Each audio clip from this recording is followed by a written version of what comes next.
All right, how's it going, everyone? So I'm going to be building out this little game. Basically, I want to build something that's kind of themed towards Christmas since the holidays are coming up. But basically, this is a game where you have a little player and you can throw snowballs around. And also, I added in the ability to do voice chat, which I'll go ahead and snip in some gameplay footage of me and my wife playing. Yo, where are you? You think you're slick, huh? I'm very slick. Take that. Ooh, ooh, say something. Say something. Come for me. What? Oh, Girl? behind the tree. Ah! Hey, you see on the top left of the screen? Try pressing the mute button. I'm not pressing the mute. Oh, you want me to press it? Yeah, there's a little button. Press mute, and I want to see if I can stop hearing you. The greatest star. Sing a song. Hi, I'm calling about your vehicle's extended warranty. Can I tell you? Oh, you're ridiculous. Get owned. Try to build this live with you all, and then we're going to show you how to deploy this to a Railway app. And hopefully you guys can learn something from watching this video. I had a lot of fun building this, and hopefully you guys can learn something as well. So I will say that this video is sponsored by Agora IO, and this is the technology I'm using to implement the voice over the internet on my game. But you also have a lot of other features you can do with Agora, such as connecting your webcam and having that set up using their services to other people online. And then also they have a service called RTM, real-time messaging, where you can basically send messages or other type of data payloads to other users who are in the same room together. So imagine like making a chat room or making some type of help channel like this. This can all be done with the Agora IO services, so definitely check them out. I'm going to be using this for the voice feature in my game. And lastly, I'm also going to show you how to deploy to Railway app. This video is not sponsored by Railway. I just like using this for deployments because it's pretty easy to do, and they give you like a little free amount of hours to have your stuff deployed. So I've been using this to kind of deploy my games and stuff. It's been pretty fun. And like always, all the code will be hosted at this URL that I'll put in the description below. So be sure to check it out if you want to see how I built this. And yeah, let's just go ahead and jump into building this out, and I hope you guys have fun watching me build it. All right, so the first thing I'm going to do to get this project set up is I have my Git repo cloned out to a snowball fight online directory. Let's just go ahead and do an npm init-f, and that'll set up a package.json. And inside of here, we can go ahead and start looking through here. What we need to do is set up something called socket.io. So socket.io is what we're going to be using for the web server to kind of host all of this. And it'll basically listen to the client's connection and receive some events and stuff. So I'm gonna go ahead and just say npm install save, and then I will say socket.io. Now there's a couple other things I'm gonna install as well, such as nodemon, and that's just a tool that helps you kind of run Express servers a little bit better. And then I'm also gonna bring in Express, and I think that should be good for right now. All right, so now that that's all installed, let's just go ahead and make a source directory here. And inside the source directory, I'm gonna make a file called index.js. Now this is going to act as our server, which is going to basically listen for the WebSocket events and also like set up the Express service. So what we can do in this index file is I first want to go ahead and just get the Express server set up. So what we could do is I'm going to say const express is equal to require express. So then I'm also going to set up an Express app. So say const app is equal to express. I'll call it. And then at the bottom, we'll say app.listen port, let's say like 5000 or something. So this is how you can set up an Express application. If you don't know what Express is, it's basically a way to set up a really simple web server that can take some requests and return some responses. And once we've had that all set up, what we could basically do is there's a middleware function you can use to kind of host a directory. So in our case, I'm going to make a public folder here. And in the public folder, I'm going to make an index.html. This will be like the client of our game. I'm trying to keep this as simple as possible. Usually if I'm using TypeScript, I would bring in parcel, and then I bring like a bundler and all that stuff. But we want to just kind of make sure that we can get like a game displayed here. So inside index.js, I'm going to go ahead and say app.use, and then we can say express.static. And the first argument that you pass this static function is the directory that you want to host. In our case, we're going to say public. And after doing all that, this should be able to host a server on port 5000 that will have this file accessible. Now I'm going to go into the package.json. I'm going to add a script here, and I'm going to go ahead and say npm dev, and that's going to use that nodemon thing that we installed. So say nodemon, and then I'm going to say source index.js. So if I do npm run dev, what that should do is run nodemon, which will run our Express service. And anytime I make a change to my index, my server files, it's going to go ahead and just automatically refresh. You saw down here it says starting and restarting. So with all that being said, let's just go to localhost 5000. and let's check it out. The localhost 5000. And notice that we get a page that says game. So now that we have a server listening on this port, what we want to do is we want to start building out a socket server so that the client can connect to it. So sometimes it's always good to go to like the socket.io docs and make sure that you're following the docs correctly. And I'm going to go to the server and I'm going to say, maybe it's installation or initialization. I don't remember which one it is. So I'm going to click on initialization here. I'm going to go down to the with Express because we are using Express. And they give you kind of some information of like how you can do it. Let's just go ahead and check it out. First thing they do is they create a server and they bring in the socket package. So I'm going to go ahead and just do that. And then we're going to go ahead and do something like this. So we're going to pass app into the HTTP server like this. And then we're going to go ahead and bring in the IO listener like that. And I think everything else should be good. Let's just go ahead and do like an HTTP server listen on port 5000 instead. All right, so basically we're bringing in the socket.io server. We're configuring it with Express. You just have to do it in this way so that Express knows about the socket.io and they use like the same port. But if we did this successfully, we should be able to go back to our UI and everything should still be hosted like it is now. But what we're going to do is we are going to go ahead and make sure that we can start listening for some connections. I don't think we need the pass objects here, so I'm going to go ahead and delete that. Now, when you're using socket.io on the server, the way you can listen for events is I can do io.on, and then I'll say connection, I believe. And that's going to give us a socket object that we can kind of deal with when someone connects. In fact, I think it's called on connect, not connection. So let me go ahead and correct that real quick. And let's just verify this. I'm going to say console log socket like this. And now we should have a server that should accept some type of WebSocket connections, but the front end doesn't have any type of sockets set up yet. So if I go to the front end over here, we basically just need to like import a socket.io package, which should already be existing on our Express app. So if I go back to the docs, I think they do tell you how to do that. So I'm going to go to client over here and I'm going to go to initialization, and they tell you right here how you can do it. You can just go ahead and import script socket.io. And I'm going to put that at the very bottom of my body tag. All right, so on the client side of things, I'm going to go ahead and make another file here called index.js, and we're going to go ahead and import that here. So after we've imported the socket.io script, I'm going to go ahead and just import index.js. And I think I'm going to add type as module, which should give us some support for doing ESM modules, ES6 modules.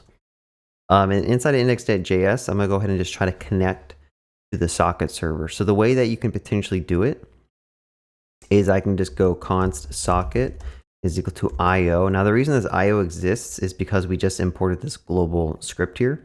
And I'm just going to go ahead and put right now ws-//localhost 5000 because that's where we're hosting that WebSocket server. And I'm going to go socket.on connect, I believe we can do. I want to see if we actually connected. So I'll just go ahead and put a console log of connected. And let's just go ahead and refresh the page and see what happens. So in the console, we got a message that says connected, which is good. And then over in the network tab, if you click on this WS toggle button, you'll see any WebSocket connections that are created to the backend. So if you click on this and go to messages here, you can start seeing the messages that were received and uploaded to the server. Now, a second thing I want to show is on the server itself. Remember, we added a console log to print out the socket, which has a ton of information on it. So you can always look through this if you want to figure out like what is related. But something that's really important that we're going to use is when someone connects, there's actually a socket ID. So I'm going to go ahead and just print a message that says user connected socket ID. And notice that it automatically printed down here at the bottom because this thing reconnects when the connection dies. And we should be good to go. So now we actually have a way to communicate from the front end and the back end, and we can send messages between them. And before we make any more progress, I'm going to go ahead and just ignore the node modules folder like this. And I'm going to commit all the changes. So I'm going to say initial project setup. I'm going to add all those changes and go ahead and just commit them over to the repo so that we have a nice like incremental commits that kind of document the changes we made over time. Okay, so now the next steps are we want to basically try to render out maybe a map or something, and then we can work on the characters in a bit. So to draw out a tile map, one thing that I've been using on my like 2D games is there's something called tiled. So if I load up a program called tiled, this is free and open source to use. You can just go ahead and like download it. All right, so what I'm gonna do is I'm gonna make a new tile map, and we can make this pretty small for right now. I'll do like 50 by 50 tiles or something, which is this much in pixels. So maybe we want to go a little bit larger, so there's like a real arena people can play around with. And for the size of the tiles, I'm gonna say 16 by 16, and that should hopefully be good. 1600 by 1600 might be too small. I don't know. Let's just make this 200 by 200. And I'll just go ahead and click OK. So now we have a tile map, and we can use this tile sheet to kind of like render out the map. In fact, this looks like it might be kind of big of a map, but yeah, this looks like a little big. Let's just go ahead and edit. Is there a way to edit it? I'm gonna say resize. I'm gonna half it. I'm gonna go to 100 by 100. So we're gonna go ahead and just try to fill in a map like this. And again, we can use like the tile sheet that's down here, and we can start putting some roads and stuff like that. There's different tools you can use to draw this out. So if you go back to the paintbrush or the stamp tool, like you can actually start putting random roads and stuff like this. If I wanted to do this, now I'll probably cut this out so that you don't have to watch me like build a giant map. But the idea is I just want to make some like very basic roads that people can walk on. And then hopefully we can like walk around and like play around with throwing snowballs and stuff. Yeah, we're gonna keep this as simple as possible. I'm just making a map that has a little road on it, and that's it. And we want to focus on the functionality because obviously coming back and building a realistic map would take a long time. So let's just go ahead and save this to our workspace. And I'm gonna go to Snowball Fight. I'm gonna go to the I guess I just go I could go to the source folder, and I'm gonna go ahead and put a new folder here. I'll just put it in here. I'll say map.tsx or map.tmx. So that'll save the file map, and I think also what we're gonna do is take the tile sheet that we're using and probably move that over. I don't know if we're gonna need to take the snowy sheet as well. So I'll just go ahead and copy those two things because they were in the wrong folder, and I'm gonna put them here inside a source. I'll paste them right in. And let's just go ahead and make sure that this map is loading the correct one. All right, hopefully that's good. I don't know. So what I want to do is I want to have the back end kind of send over the map so that the front end can kind of render the map out. And one way we can do that is by basically loading in the map using a TMX loader. So if you go to npm and go to TMX parser, this is a little open source tool that I guess someone wrote to be able to read the stuff in 6 years ago. So I mean, it's probably buggy, but it'll get the job done. So I'm gonna go ahead and just install this, and we are gonna go ahead and see if we can kind of get it working. Okay, so they kind of show you how to do it. You import the TMX parser like this. And again, when I code, I like to like keep things as simple as possible, and that usually involves keeping it all in one file. And when this file becomes too big and unmanageable, I'll split it up into smaller files. So what you can basically do is you can do tmx.parse, or you can do tmx.parse file. So I think we want parse file because like we know the file name, and we're going to do that right when this app starts loading. And the file name, I think hopefully we can just do ./map.tmx. And let's just go ahead and print out the map and verify this thing works.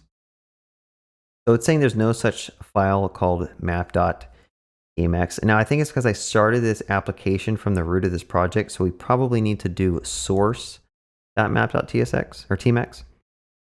Okay, so now we actually loaded in the map file, and we have like some information about the layers. We have the size of the map, we have the size of the tiles, and we have a tile set, which kind of says the spreadsheet, the tile set that we're using and the name of the file and stuff. So what we want to do is when someone first connects to the server, we want to send over all of the 2D grid so that they can actually render it to their screen. So let's see if we can kind of take some of the things from the layer. Now, I think one thing about this way that this map is read in is that you get a single array. So if you look at the layers, tile layer, and you get the map and the tiles, this is a single array. It's not a 2D array, so everything is in one array, and you'll have to figure out how to like split it up into a 2D array, which we'll do right now. Well, let's just go ahead and look at this data structure. So we have layers. I'm gonna go ahead and just set the map here. Okay, so let's just go up here. I'll say let map is equal to null, and then I'm gonna set the map here. I'm gonna rename this to loaded map, and we're gonna store that. And what I wanna do is I wanna basically not do all this listening stuff until everything is fully loaded. So I'm gonna load in the map first of all. And this would be a lot useful if this was like async await and promises. So I'm gonna go ahead and just make a main function here. I'll just say function main, and I'm gonna call it down here. Now the reason I'm doing this is so that I can put async, and I can kind of wrap a lot of this stuff into promises. So the reason I'm doing this is so I can put all this code here and actually like start wrapping some of this stuff in promises. So instead of having to deal with callbacks, which is like, I mean, who deals with callbacks anymore? What we could do is we could just go ahead and say const, or I can say map is equal to await new promise, and then I'm gonna say resolve reject. And then we're gonna call this code here, like so, and then I'm gonna go ahead and say if error, and then I'll say reject error, and probably say return reject error. And then otherwise I'm gonna say resolve loaded map. Okay, so again, it's a little bit more verbose, but we're wrapping this in a promise so that we can kind of convert the callback to a promise structure so that we don't have to do a bunch of nested callbacks. Okay, so now we have the map here. In fact, I don't need to really have this at a global level. Like I could just make this a const map. And now when someone connects, what we want to do is we want to send them over the map that is currently loaded. So I'm going to say when the user connects, I'm going to say io.emit. And I'm going to send over the map. Now we don't want to send over the full TMX map because there's a bunch of information on that map file that like we don't care about. We probably want to just send a 2D array of the map, right? So I'm going to go ahead and say io.emit map. Oh wait, you don't pass this a callback. Let's take a step back and rethink what we're doing. So we've loaded in the map here, but again, like this has some weird data structure where we have layers, and then the first element will be map.layers, get the first element, which will give us this object. And then we have tiles. I'm gonna say const tiles is equal to layer.tiles. And then we can basically create a 2D map from this. So let's just double check. We're gonna console log real quick to make sure we're on the right track. It's always good to like double check you're not doing too much. But notice that it prints out 9,900 items of tiles in a single array. So we want to convert this to a 2D array. And the way you can do this is you can basically create a new 2D array. So I'll say 2D map. I guess you can't start a variable with the 2. So I'll just say map 2D. How about that? And I'll say equals just an empty array like this. Actually, I'll say new array. And then I'm going to say, give me, I think it was map.size. I might have to go back and print out what layer has, or actually what map has. I'll say console log map. And we are going to go ahead and see what is on this map object. And we're going to go ahead and console log or delete the tiles. Okay, so on the map, we have a width and a height. That's what we want.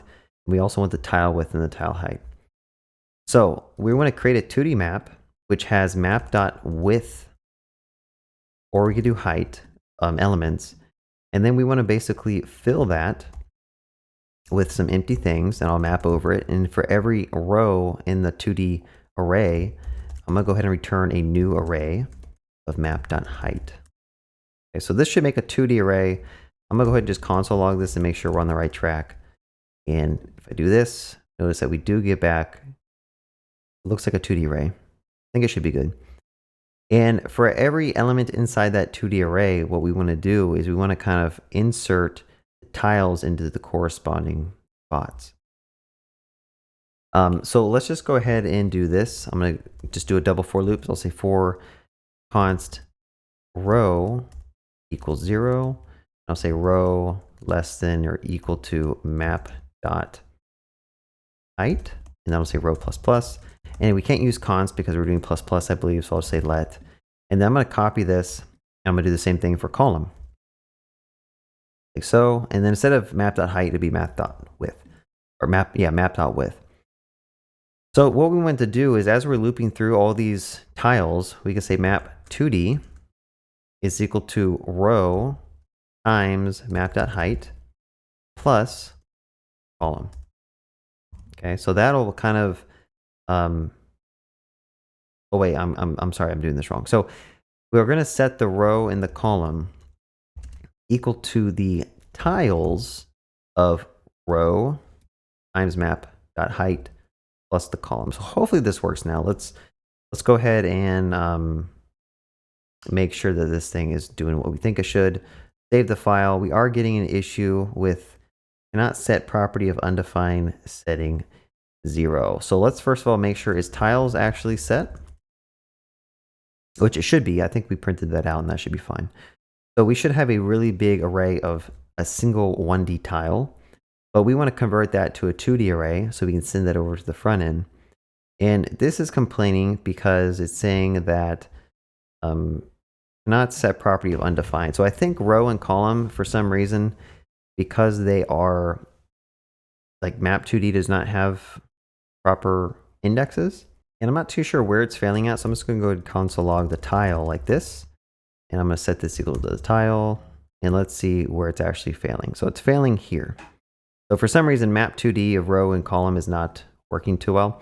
So actually, I'm going to do a different trick. I think I'm just overcomplicating some stuff. I'm going to go ahead and make a new, I'll say tile row is equal to a new array. And then every time we get a tile, I'm going to go ahead and say tile row dot push. I'm going to push that tile in. And then I'll say map 2D dot push tile row. So it's just a different way to do basically the same thing. I probably had a small error in my other approach, which I just know it'd probably take me like 10 minutes to figure out. So instead, just rewrite the code in a way that I know it's easier. And now we should have a 2D array that we could send over to the backend. So what I'm going to do is when someone connects, I'm going to go ahead and emit that 2D map like this. And honestly, like there's a bunch of extra properties on this, which we probably don't need to send over to the front end. So we could even make this more specific. So instead of pushing the entire tile, I'll say const tile is equal to this. We're just going to push an ID like this. And I think we might want a GID as well. I'm not too sure. I think the GID will come into play later on. So let's just go ahead and push that as well. And let's see, what is it failing on? It's failing on tile of ID is not defined. So for some reason, it can't find tile. It's getting set to undefined. And the issue is because I think I'm doing less than or equal to here. So that's my bad. That could have been the original issue we ran into. And one thing I'll point out about coding is that like when you're doing live coding, like you run into bugs all the time. And especially when you're explaining stuff, it's like hard to explain and be proper in the logic and like make sure that you're making a good video. So sometimes I make mistakes. That's fine. So we have all this logic for the map here and then the map over here. I think maybe it would be better to put this in a separate file like maploader.js or something. And I'm going to go ahead and cut most of this code out. So I'll just cut it out. I'll put it here. And then I'm going to say module.exports is equal to map 2D. Okay, so what this allows us to do is all this code is going to basically just run for us. And this main file doesn't need to know about it. And I can even pull out the TMX parser and put that to the top here. And now we could just basically say, actually we could make this into a function too. Like I could make this a function that does all this logic here. Okay, so like I could go ahead and just pull this, export that function, and go ahead and make sure this works. Okay. Now, if it makes more sense to you, you can make a function called like load map, which is also going to be an async function, which does the exact same stuff. It's just a preference of how you like to do your module exports. Like you can declare the function up here, and then when you export it, you could just export like that. I don't know what the best approach is. I think this one's a little bit cleaner sometimes. And I'm going to go ahead and make sure I return map 2D so that when we call this function in the callee of our code, we get the map. So let's just go ahead and load in that map loader. So like const load map is equal to require map loader. And we are going to go ahead and just call it here. So I'll say map 2D is equal to load map. And make sure you await on this because I think this is a promise. All right, so we did a lot of work loading the map. Let's check if this works. So when the player connects, we want to load in that map and we want to send it over to the back or to the client, right? So let's verify. If I go over to my UI here and just go ahead and like refresh the page, and then if I go over to my socket connection, I want to make sure that I actually get a request for the map. Now it's not actually coming over for some reason, so maybe what I need to do is on the client. Oh, actually, instead of IO emit, I'm going to do socket emit. So there's two ways in socket IO to send stuff. You can do IO emit, which will send a message to everyone who's on your channel. And there's socket emit, which will send a message to the individual user who connected at that point in time. All right, so in this case, socket emit might make more sense. And go ahead and look here. So I'm not sure why it's not coming over the wire. I've seen this sometimes where like nothing shows up here, but if you go and console log it, it will show up. So let's go back to the client side of things. And we want to listen to when we get that map event. So I'm going to say socket.on map. And we're going to go ahead and just see if we can render out the map here when it gets loaded in. So I'm going to say console log map and print out the map. And there you go. You get a giant 2D array of all your map objects. So it is working. And we have the IDs and the GIDs as well. Now you might say, how does this help us know like what to render and where to render stuff? Well, because we'd have to also load in the map tile image as well, which I believe is over here. I think it's here, which I think I put in the wrong folder. I'm going to move it over there. We know how big this file is, right? We know the width and the height, and we know the size of the tiles are 16 by 16. So every time we get an ID, we just need to know like, okay, how many rows is this? 1, 2, 3, 4, 5, 6, 7, 8. So I think this is like an 8 by 8 or something. And we can use that dimension to kind of map the IDs that come in to where they should actually be on the screen. We did a lot of work loading the map, but now it's like, can we actually display the map to the screen somewhere? It'd be pretty cool if we could actually see something on the page. Right now, we're just kind of not seeing anything. So in JavaScript, if I go to the public JavaScript file here, first thing I want to do is I want to load in this map file, this snowysheet.png, because we need to use that tile sheet to render out these map IDs. So if I say const map image is equal to new image, and then if I go ahead and say map image.source is equal to /snowysheet.png, I think that should load it in maybe. So if we go over to the UI and talk right now and go to the all tab, you should see a request happen for snowy sheet PNG, which it does happen, and you get that back. So now your UI has access to the snowy sheet, and you could potentially start rendering out things to the page using that. Now, when you're building a game with HTML, you typically want to use a canvas. So we could probably create a canvas. So let's try to make a canvas meet the entire like width and height of the page. So in the index file, I'm gonna go ahead and delete game, and instead I'm gonna put a canvas here. And like this, I'll give an ID of canvas. Okay.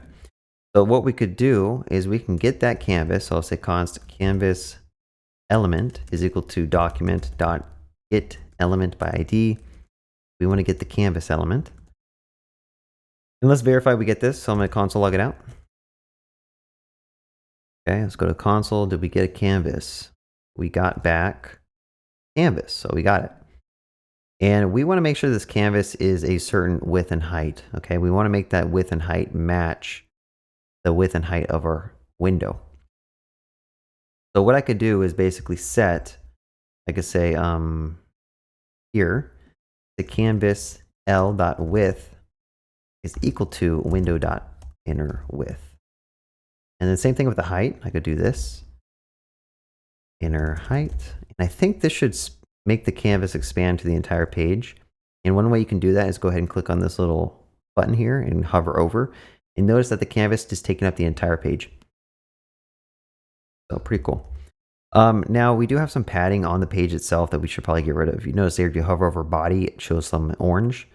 I think that's margin actually.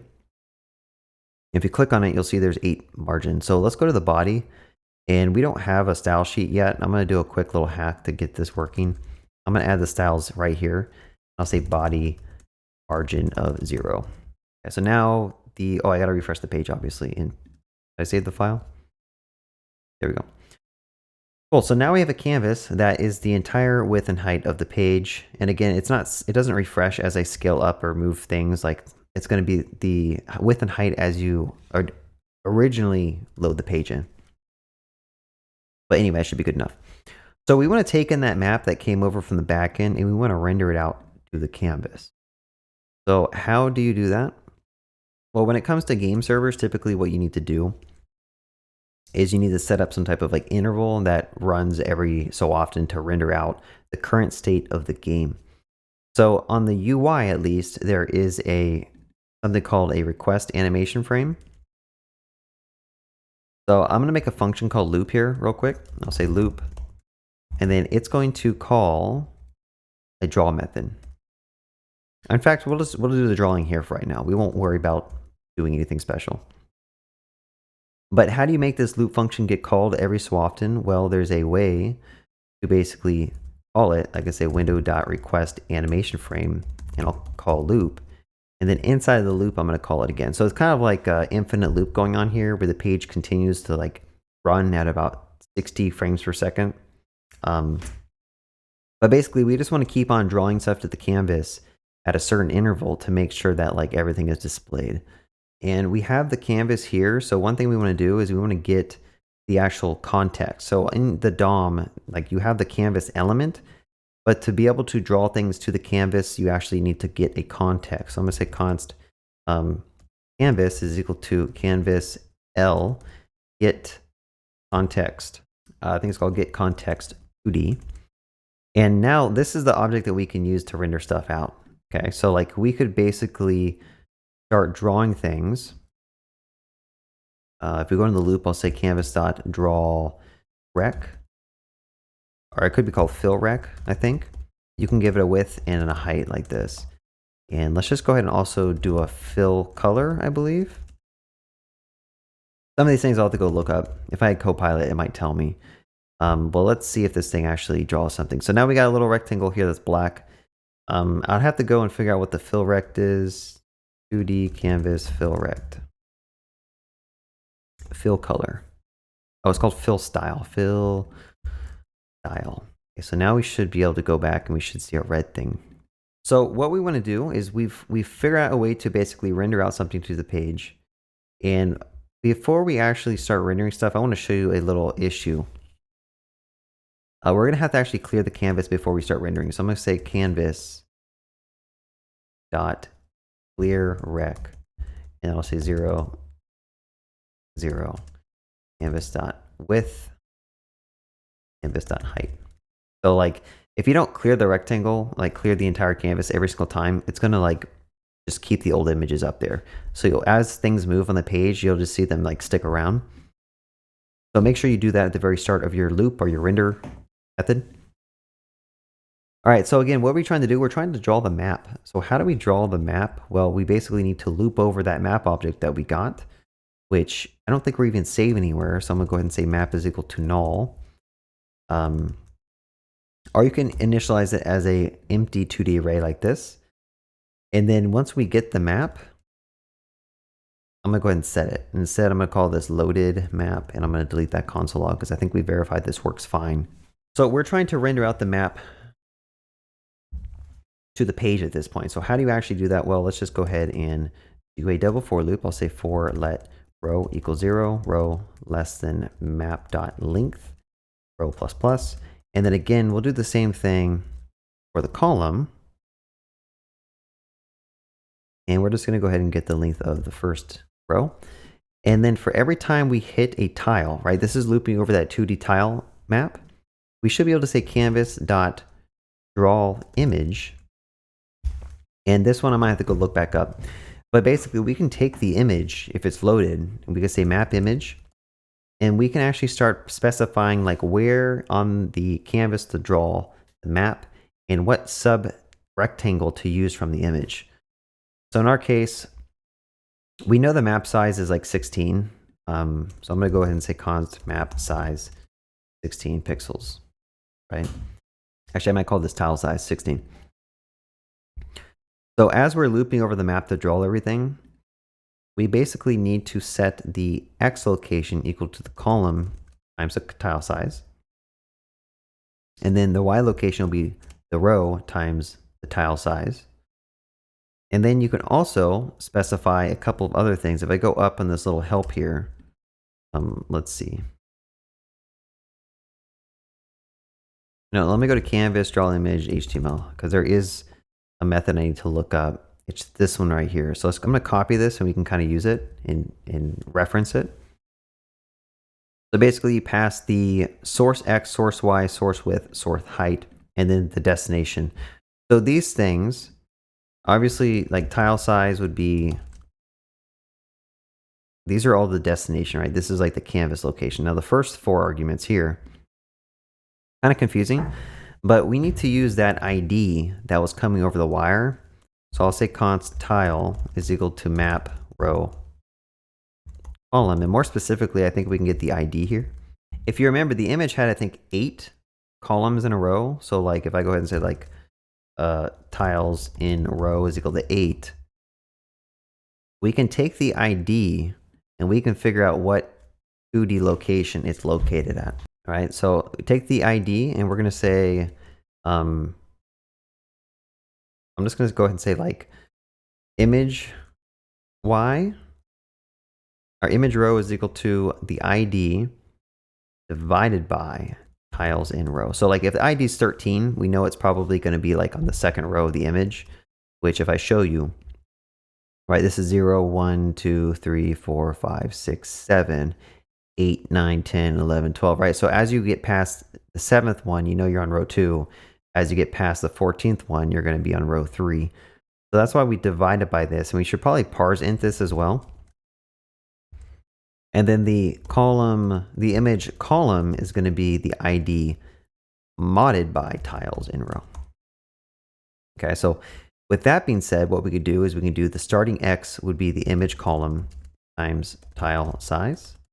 And then image row times tile size like this. And also the width of the image. So the full width of the image. Actually, I think we just do tile size. Let's just do this. So again, if I didn't explain it too clearly, what this method is doing is basically saying, look at this image, grab a subrectangle from this image. So in our case, we can grab like this tile or like the tip of the tree if you want to. And that's what the first 4 arguments are doing. And then the second 4 arguments are telling you it like, where on the canvas should I draw this stuff? So if I save this and hopefully go back to the UI, let's see if we completely broke everything. And it's working. You see that the map is actually right there and it all seems like it's working pretty well, which is pretty cool. We got a little map drawn out, and that's the same map that we had loaded up in that tiled editor. Now in this case, we can go ahead and delete that little red circle or red triangle square. I don't know why I'm calling it a circle and triangle. I'm going to delete that. Go back and refresh this page and make sure it works. Cool. So now the next step is like, okay, we have the map loaded. How do you allow someone to like move around on the page? Okay, so that's kind of going to be the next part. I'm going to go ahead and just commit what we have. I'm going to say rendering out the map. And I don't know what this DS store is. We don't need that. I'm going to add everything but the DS store. And I probably need to git ignore that. But go ahead and just commit that. And then inside of here, what file is that? It's called .dsstore. We don't want that. Let me add that and update git ignore. Commit, sync it up. Okay, so how do we actually have like a little player move around the map? So if I go back over here, I believe if I go to my downloads, I got a little Santa Claus guy. And if I go back to over here, let's go to snowball fight. Let's go to public. Let's go ahead and paste that file in here. I'm just going to go ahead and rename this person to Santa. So same deal as before. In the public app, I'm going to go ahead and load in Santa image. I can say Santa image like this and change the source to santa.png. And what we want to do is when a player connects, like when we're on the page, we want to draw this Santa image somewhere. So how do we draw? Well, we already learned how to draw to the canvas, right? So after we draw the map, we should probably draw the Santa. So I'll say canvas dot draw image, and then I'll say Santa image. And then for right now, let's just do like 0, 0, so he draws in the top left of the page. But notice that he's up there now. Okay. Okay, cool. So we got a little Santa rendering out. I think it'd be cool to like add some player movement into this game. So we can try to figure out how to do that. What I'm going to do is from the client, I'm going to start with basically adding an event listener to the window. So I'll say window to add event listener. And when someone presses a key down, so I'll say key down, we're going to call a function, and we also need to keep track of when they press a key up. So key up.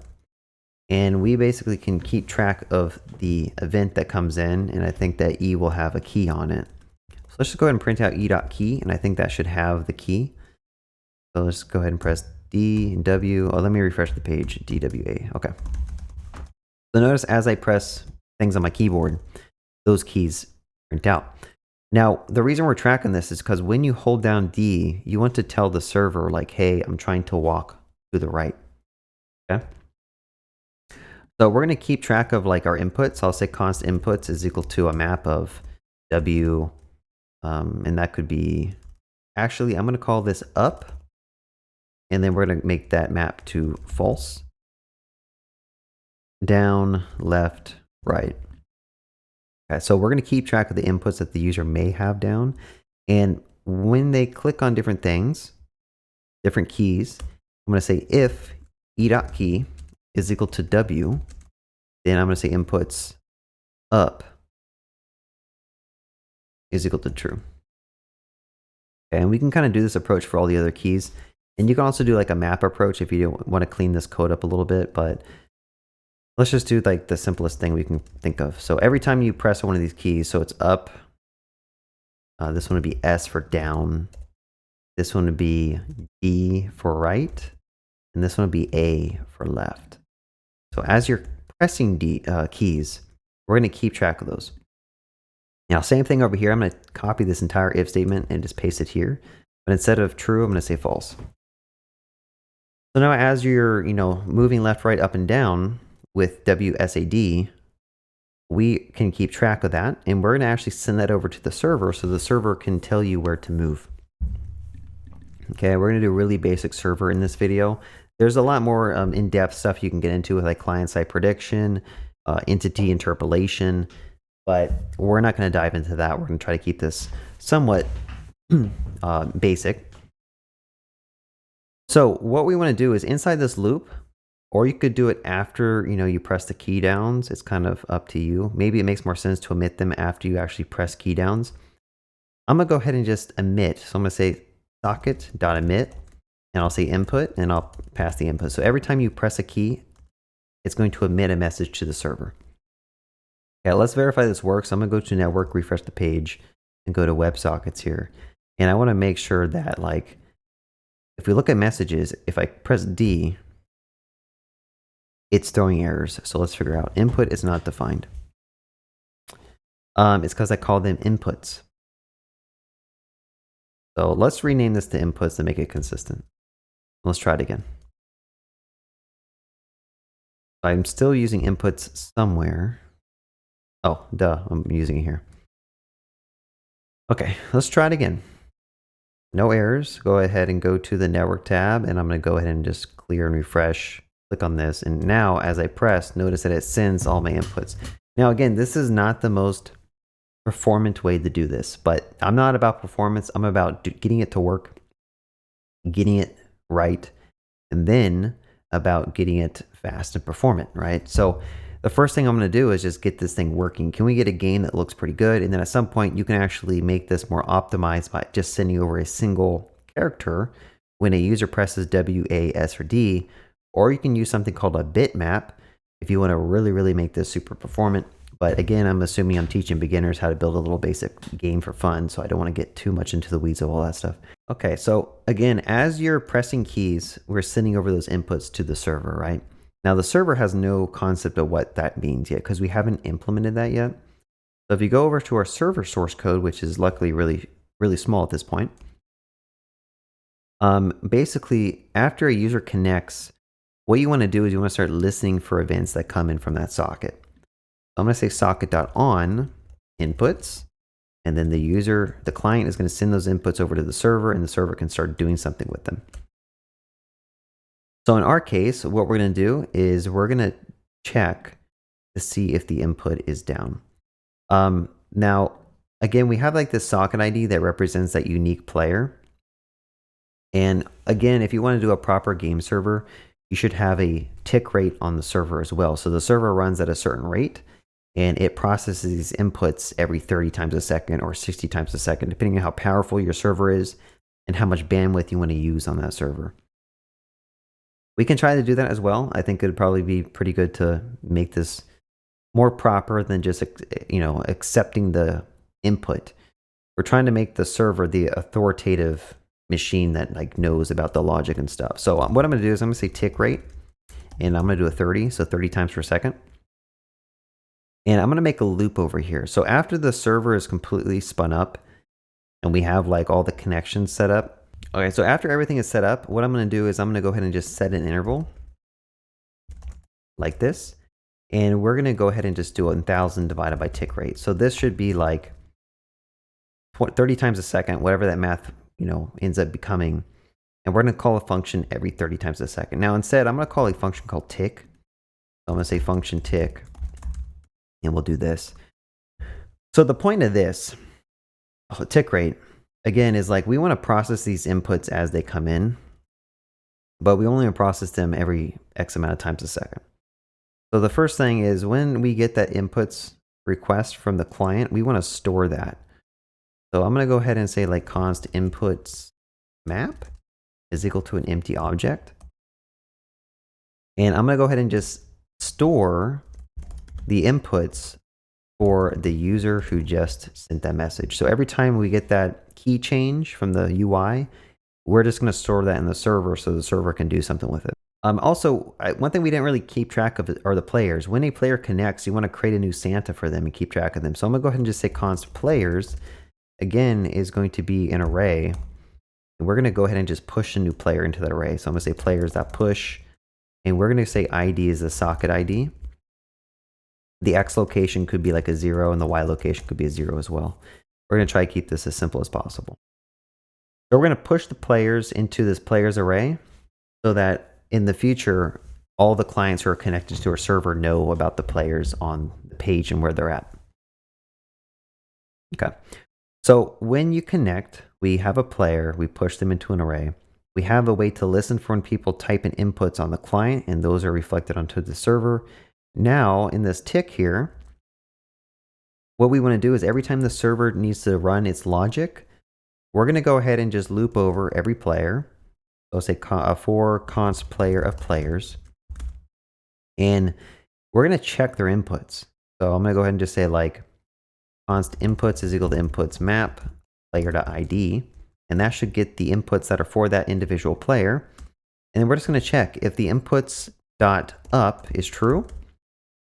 Then we want to move the player up. So I'm going to say player.y minus equals some speed. I'm going to go ahead and just do this.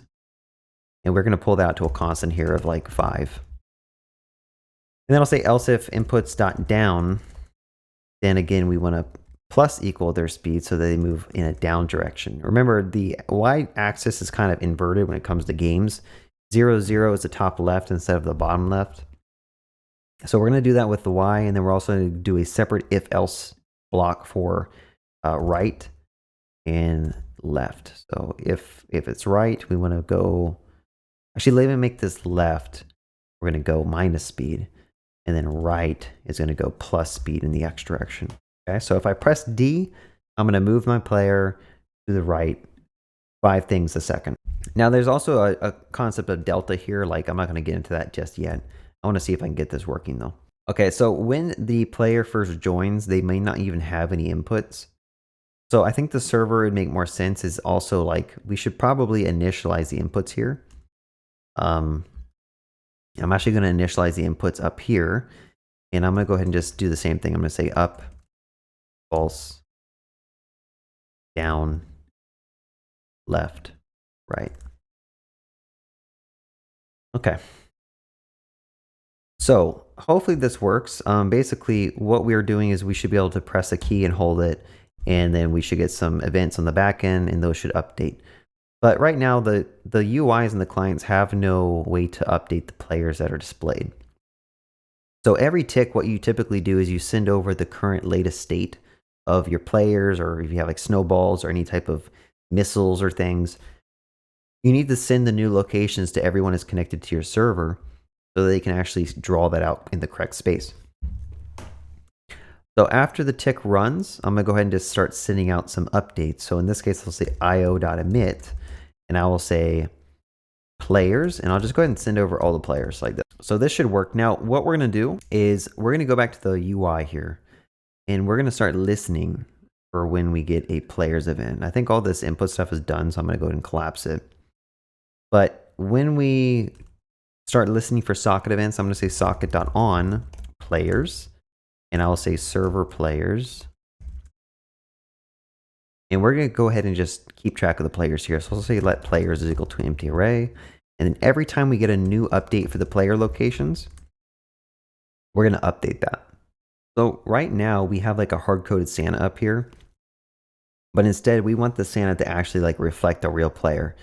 So I'm going to go ahead and go to where we are drawing the player hard-coded like this. Instead of just hard-coding a Santa at 0, 0, we actually want to loop over the players, right? And then for every player, we want to draw a Santa. Well, where do we want to draw that Santa image? Well, it's probably at the player.x and the player.y location, right?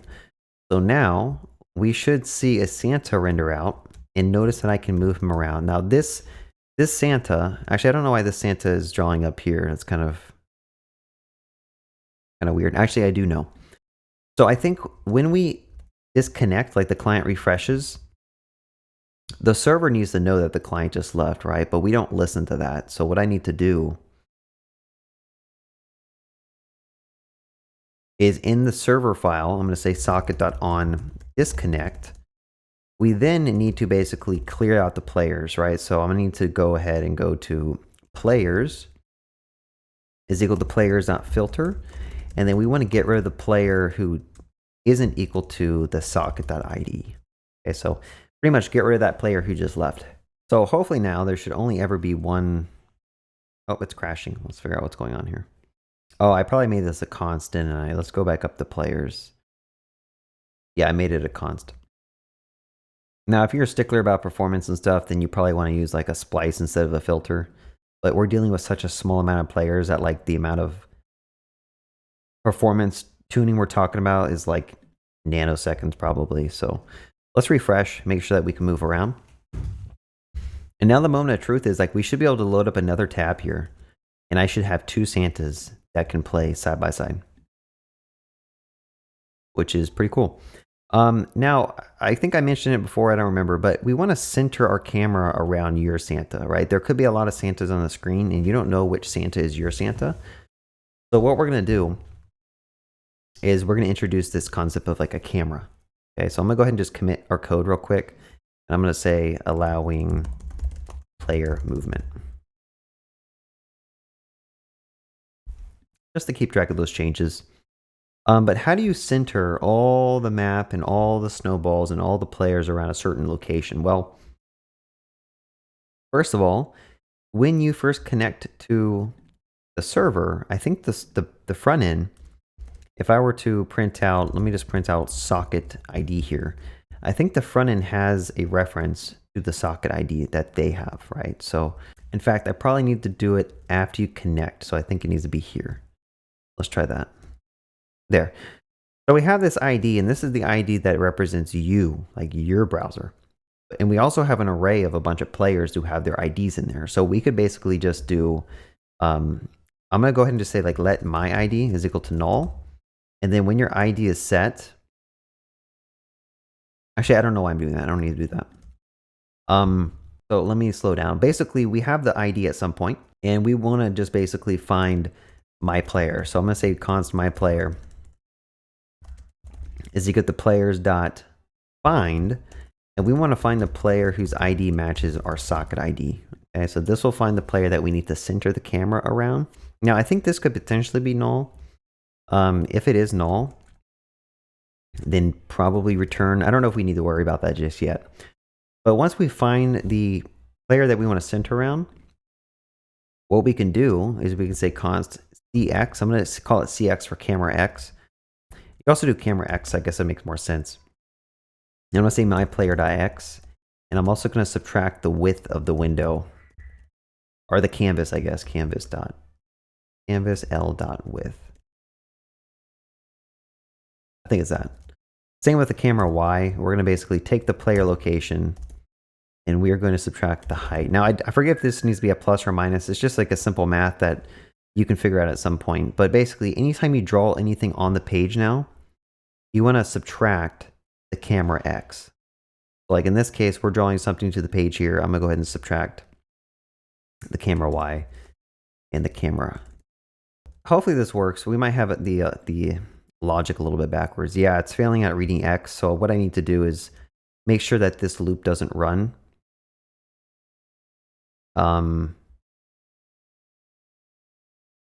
Actually, what I could potentially do is, yeah, I could say like if my player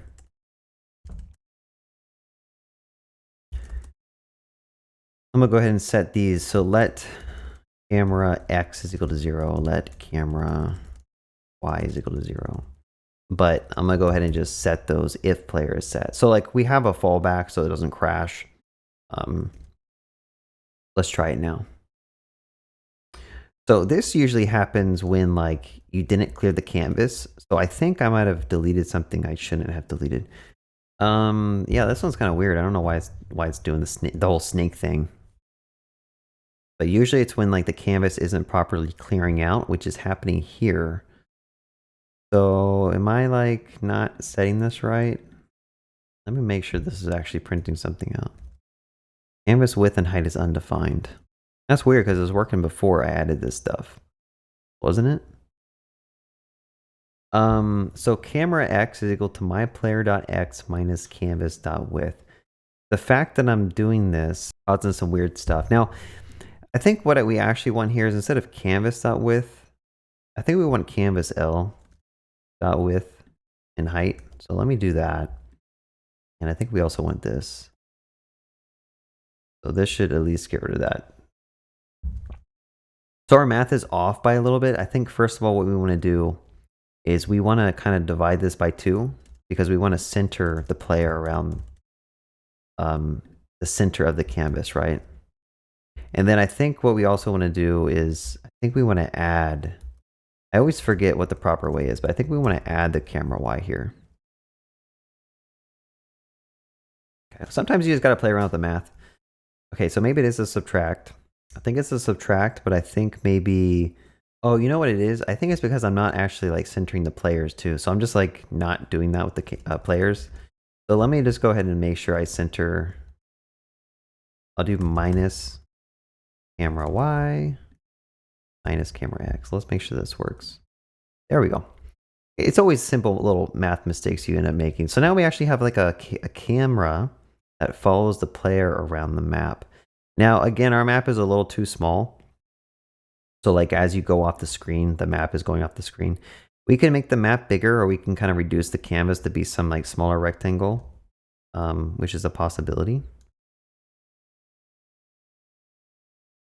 And then one thing you'll notice is like little tearing between our tiles here. This usually happens when like you're using floats. So the camera should probably be like a parse int. Like we want to make sure this is actual like a real integer. So I'm going to parse int that. I could have also like math.floated it, I think, which would have helped. There. So now what we actually have, if I were to go ahead and load up another tab, we actually have 2 players who are moving around the map on a live game. So I think another really cool thing to add would be like the ability to throw snowballs. So like depending on where your mouse is, when you click, it throws a projectile snowball to that location, maybe a certain distance, and then it stops. I don't like how these images are so small. I might actually scale them up a little bit and come back, and I won't do that live, but I'll scale them up a little bit so it's a little bit larger. You can actually scale stuff inside the HTML canvas, but it's actually a little bit slower, and it'll mess up the camera positions and everything, so you have to like rethink all the math, which I don't want to do that. So anyway, so what we need to do is when someone clicks on the screen, you want to figure out the angle of where they clicked. And then we want to throw a projectile or create a snowball in that direction. Okay.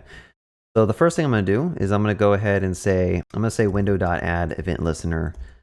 I think you can do a click. And then when you click somewhere, I'm going to say IO, or I'll say socket.emit. I'll say snowball. And then I will just go ahead and say E or X is equal to E dot. I forget what it's called. It's called like client X, I think. And that's the XY location of where they clicked on their mouse. Now, honestly, the front end client could just send an angle. I don't think we even need to send an XY. So what we could do is we could take the difference between where they clicked in the center of the screen, and we can do something called math.atan2. And we basically need to take where they clicked, subtracted by the center Y. So I could do like canvas el.height. And then we're also going to say e.client x minus canvas L width. Okay. And now I'm just going to send over the angle here. So that's, I think, all we need to do. So hopefully this works. We'll figure it out. I have faith in myself that this works. So when the server runs, we're going to listen for when a socket.on snowball comes in. We're going to get that angle. And then we're going to create a snowball and push it into an array. So I don't have a snowballs array. So I'm going to go ahead and make one like that. Make a snowballs array. And then we're going to go ahead and say snowballs.push. And then we're going to say angle. And then we probably want to get the player X and Y. So for whoever sent over this message, we want to get that player, which unfortunately we don't have an easy way to do that. So I'm just going to go ahead and say like players.find, and then find the ID is equal to the socket ID. That'll find the player. And then we could say like X is player.x and Y player.y. Okay. So that'll push a snowball into an array. And again, like what we could do is every tick, we can emit the snowballs. And we want to apply some physics to the snowballs every tick and just make it move in that angle a certain amount. So let's just loop over the snowballs like so. And I'm going to say snowball.x plus equals math.cosine of snowball.angle. And then also times it by some speed. Like this, and the same with the Y. I'll call it snowball speed. Now, this is like some really basic trigonometry. How do you pronounce that? Trigonometry. There you go. I think I pronounced it right. And basically, it's just a way to like get angles between, or you get the XY like vectors between angles. If you don't want to go and learn all that math, you could just copy the formula. I think this is how you basically do it. So every time the server does a tick, the snowball is going to move in some direction.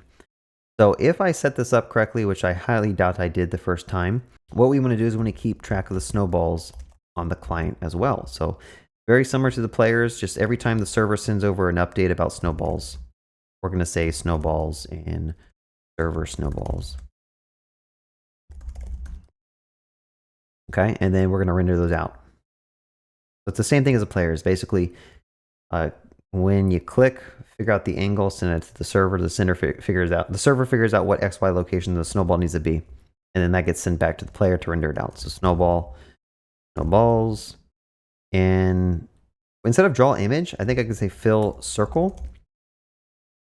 I actually might need to go look this up. I don't think it's called fill circle. I think it's called, okay, maybe you have to use the arc. It seems kind of silly to use the arc. Is there a way to fill it though? I want to fill. Context fill. Okay. So instead of drawing a circle, I mean, obviously you probably want to get a snowball image at some point. But let's just try this. I'm going to go ahead and just get the, what are the dimensions of this thing? There's X, Y, radius. So X would be snowball.x minus camera X. Y would be snowball.y minus camera Y. Radius would be something small like 5. 0 and 2 pi. Okay, that's cool. And then we're going to fill it. And I think before we fill, we probably want to say fill style is equal to some. If it's white, it's going to be hard to see, but let's just try it. All right, let's just give this a shot and see how bad we failed at doing this math. So now if I click, it fails because CTX is not defined. So I need to change this to canvas, which I probably should have called CTX to begin with, but it's fine. All right, so it kind of works. The angle is off, obviously. But now we actually have snowballs that are like flying around. So we have to figure out why the angle is so off. And then we should probably also kill the snowballs after some time and speed them up a little bit. So snowball speed, first of all, like let's make this faster. Make it like a 7 and see like how fast this goes. Okay. And then the size of the snowball, like I think 5 was a little big as a radius. I'll make it like 2. And then the fill style, let's just see if we can make it white. Although I'm not sure why the fill style is not working. HTML canvas fill style. Okay, it's working. FF. That should be white. There we go. We got little snowballs going now. They're a little small. Maybe I'll make them 3. So anyway, we figured out how to make snowballs and send them across the wire. Now, I do think the snowball should have a time to live. Like, we should probably kill the snowballs after some time. Depending on how far they've traveled, or we could say like a time to live. I'll just say time left, and I'll do like 1 second. So the snowball will travel for 1 second, and then it'll basically delete itself. So what we could do is after you've updated all the snowballs, we could just go ahead and figure out which ones are done. Now this is where the delta really comes into play. Not only does it really help with like doing accurate movements when the server has a slowdown, but also like knowing the difference, the time differences between your tick rates is really useful. So let's just try to like do this real quick. We're going to keep track of the last update equals date.now. And then we're going to go ahead and just say like const now is equal to date.now. And then we're going to send in the delta, which is the difference between now and the last update. Like this, send in the delta, and then we're going to say last update is equal to now. Okay, so basically every time we tick, we know if like 15 milliseconds passed or something. And we can use that delta to basically decrement the snowball time left minus that. And then I'm going to say if, I'm going to go ahead down here, I'm going to say snowballs is equal to snowballs.filter. And we want to get rid of any snowball dot time left is less than or equal to 0. Okay. So let's see. Does this work? Doesn't work. What did I do? Okay, so filter out the ones that are, oh, we want to do greater than 0, not greater than equal to. Let's try that. Cool, so now you throw snowballs and they go for 1 second, which is still pretty far. I guess it's fun. That's fine. Okay, so now for the next part is when a snowball actually hits somebody else, we need to kill the player or disqualify him or something. All right, I mean, this is just a game for fun. So what we could do is on the server, when you're updating these snowballs, we can do some type of hit detection or collision detection. The easiest approach is you can take the difference, the distance between the snowball location and the player, all the players on the screen. Okay, so like we could do another for loop here like this and loop through every player. And we can say distance between player.x. If you know the distance formula, it's math.square root. And then you'll say player x minus snowball.x. Then you will actually square that like this. And then I believe you add that to player.y minus snowball.y. Like this times 2. And that's how you get the distance between those two things. And then I'm going to say if the distance is greater than, if it's less than or equal to 2, how about that? Then we can assume that the snowball hit the player. And then I could basically, quote unquote, kill the player, which let's just reset them back to a starting location. That might be easier. Let's just see if this works. I'm going to throw a snowball at that player and see what happens if it hits him. Now, I think the angle's off a little bit. Well, he's already at 0, 0, so what am I doing? Let me just go ahead and go down here and refresh the page. I throw the snowball at this guy. Oh yeah, I forgot the angle's completely off here.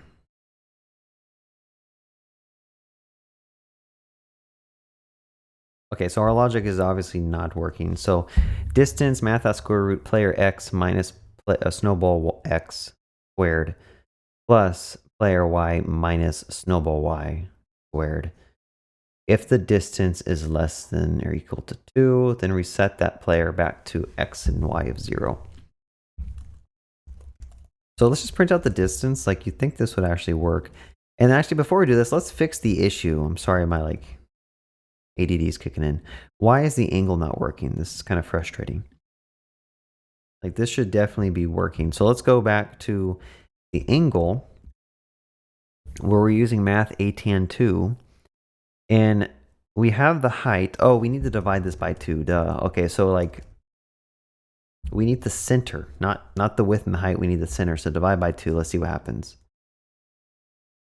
There we go. Cool. So again, we got to figure out why the snowballs are not resetting these players when they get hit. So that'll be something fun to debug. Let's just go ahead and print out the snowballs. And I'm going to go ahead and move over here.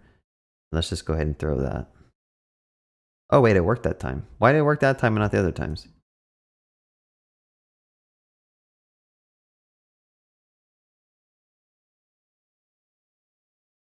So I think what's happening is the snowball is moving at such a fast pace that like there's a chance that it's going to not even hit the player. So I think instead of doing the distance thing, maybe this wasn't a good idea. I mean, you could basically make it from the distance between the center of the player. So you take the X location of the player and add it in 8 because the player is 16 by 16, I believe. So like you can do this. And then if the distance is less than 8, like we've probably hit the player, right? Because it's within the center bound. So we're basically doing like circle detection. Circle collision detection. Let's see. So here's an issue. When you throw the snowball and you run into your own snowball, it resets you. Okay. So that's not good. We want to know if it was your snowball that you threw and probably not just like resets you back. So when you make a snowball, I'm going to go ahead and just say like ID is socket.id. So we know who threw the snowball. In fact, I'll call it a player ID.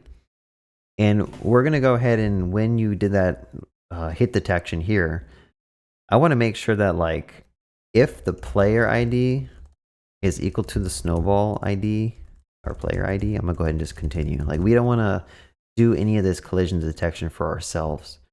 just other players who are in the map.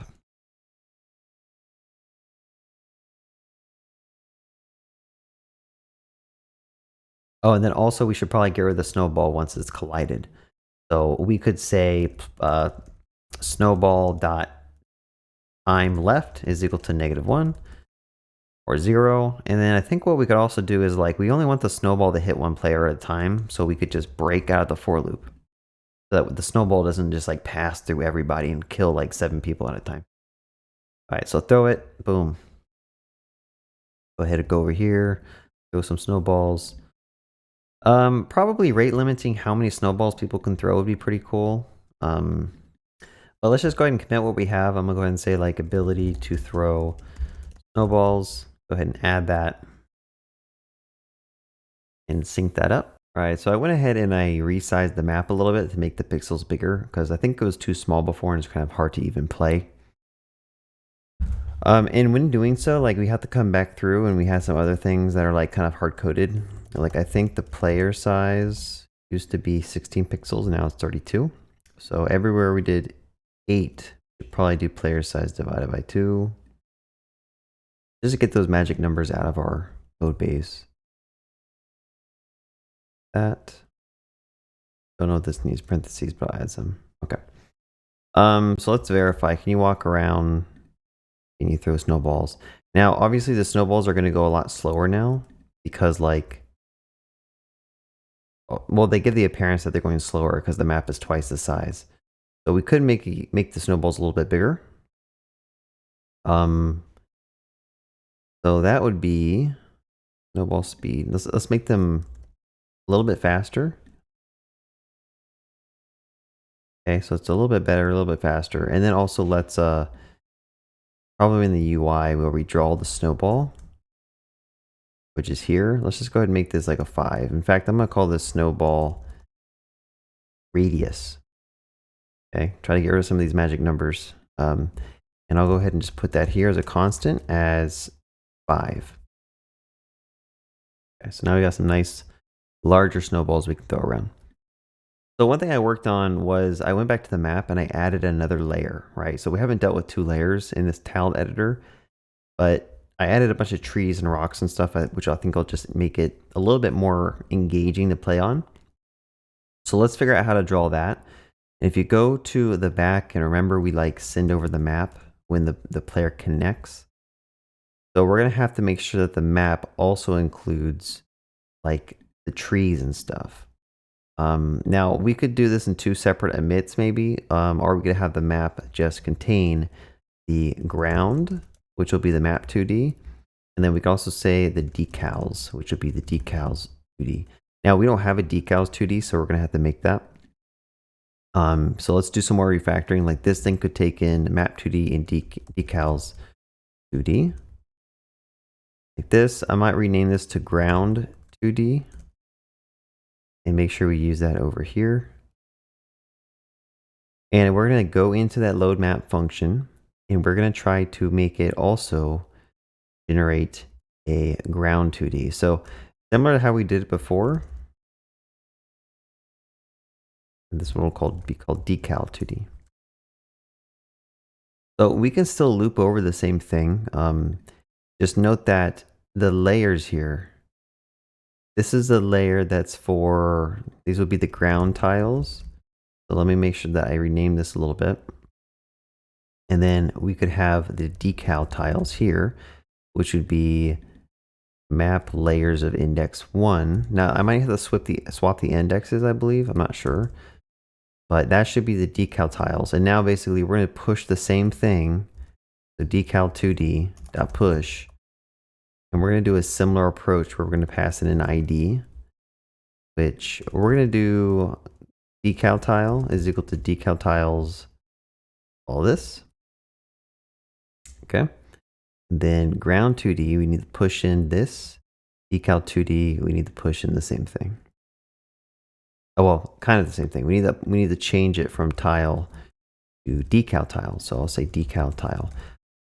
We have a bug, so let's figure out where this is. Decal tile ID, decal tile. So it's failing on this one. Decal tiles is not defined. So let's make sure if we were to print this out real quick. I want to make sure decal tiles actually has some data on it, which it does. It has all the tiles, the decals. And we want to go and figure out why would this one be undefined? So I think so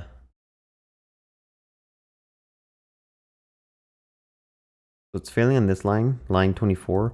Again, if we were to just console out the decal tiles one by one, let's figure out what we get.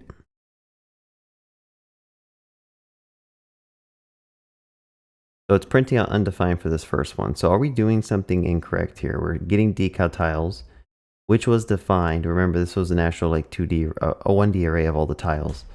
And then we're saying get row times map of height plus column. You know, I'm gonna add a decal row here because I think we need to push the decal row like that. Wait, I'm sorry. This needs to be decal 2D dot push decal row, and then also ground 2D push ground row. Doing some more refactoring, and then make sure that you push into the ground row and the decal row here. So that won't fix our issue, but we can at least get a step further. So why is this printing out? Let's print out the first element of decal tiles and figure out what we get. So it's undefined for some reason. Okay, so that makes sense. If you go back to the map, there's a lot of, if I were to hide the ground, there's a lot of spaces that are not defined. Okay, so I need to make sure that when we get the actual tile, if it's not defined, then we're going to go ahead and just set it to like null, or set it to like a default state. So like here we can say ID is 0, GID is 0. Or we could say null, or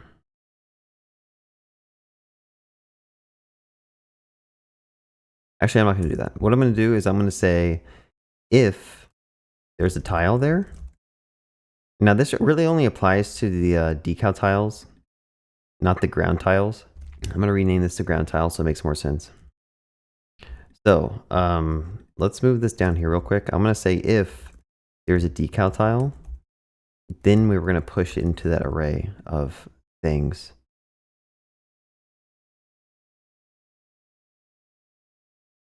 Well, I guess we should still push undefined. I'll do this.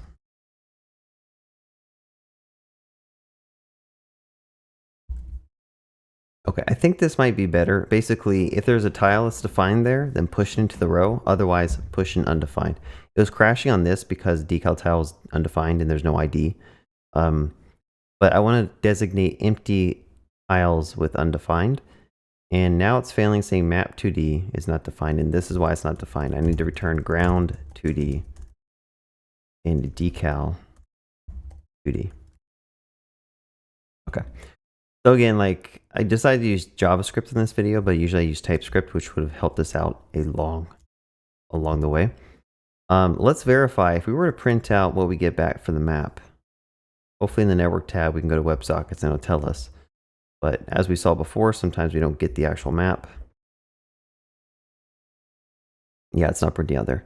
So the map is not showing. Let's make sure that when we send the map, which is here, are these things defined? Ground, I think they need to be called this. All right, so we're sending over that, and let's go to the front end where we look for map.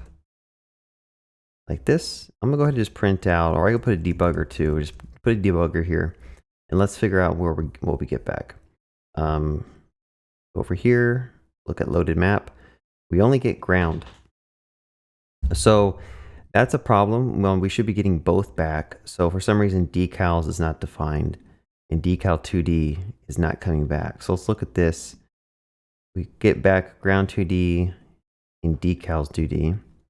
If I look at load map, this function should be returning decals 2D. So I think what I did, I put an S here. I probably want to get rid of the S. I'll do that. And on the front end, The map, okay, so now we need to refactor this a little bit. So everywhere we're accessing map, we should call this ground map. And then we'll make another one called decal map. And then this one, ground map, will equal loaded map.decals. And then the other one, which is decal map, is equal to loaded map.decals. Why did I do that? It's ground and decal. Okay, so let's see if we can get this working. Now I think at some point we're looping over the ground map, and we should be rendering out all these things. So if I save this, do we see at least the map get drawn out? And we do. Make sure the road pops up when we go down to the road area. There we go. And I might change the spawn location to be like somewhere closer to the middle of the map, like right here. I don't know where this would be. But when you join, so I'll say unconnect, what we want to do is we're going to push you at like, I'll say 400 and 700 or something. Okay, and we'll just keep on kind of guessing at this. So this needs to be doubled probably. There we go. Just so you're not like spawning the top left. So we haven't drawn out the trees and stuff, and that's where we need to go back to the UI, and we have to do yet another for loop. Now, the ground map and the decal map are the same length. So technically in this for loop, we could just draw the trees. And because the trees need to come over on top of the ground, we need to do it after. Okay, so the ordering of where you draw your images makes a difference. Anything that you want at the highest level, like on top of everything, needs to be drawn second. This is why we also draw the players after the map and the snowballs after the players, is so that stuff doesn't overlap improperly.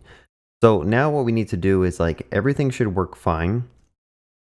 But the issue is that the IDs are not going to map up the way they did before. So what I'm going to have to do is I'm going to rename this a decal row and decal column. All right, so let's see what happens if we do this. It probably won't work. So the main difference is instead of getting the ID from the ground map, we'd have to get the ID from the decal map, like that. And I'm going to change this to a let, so we can do this.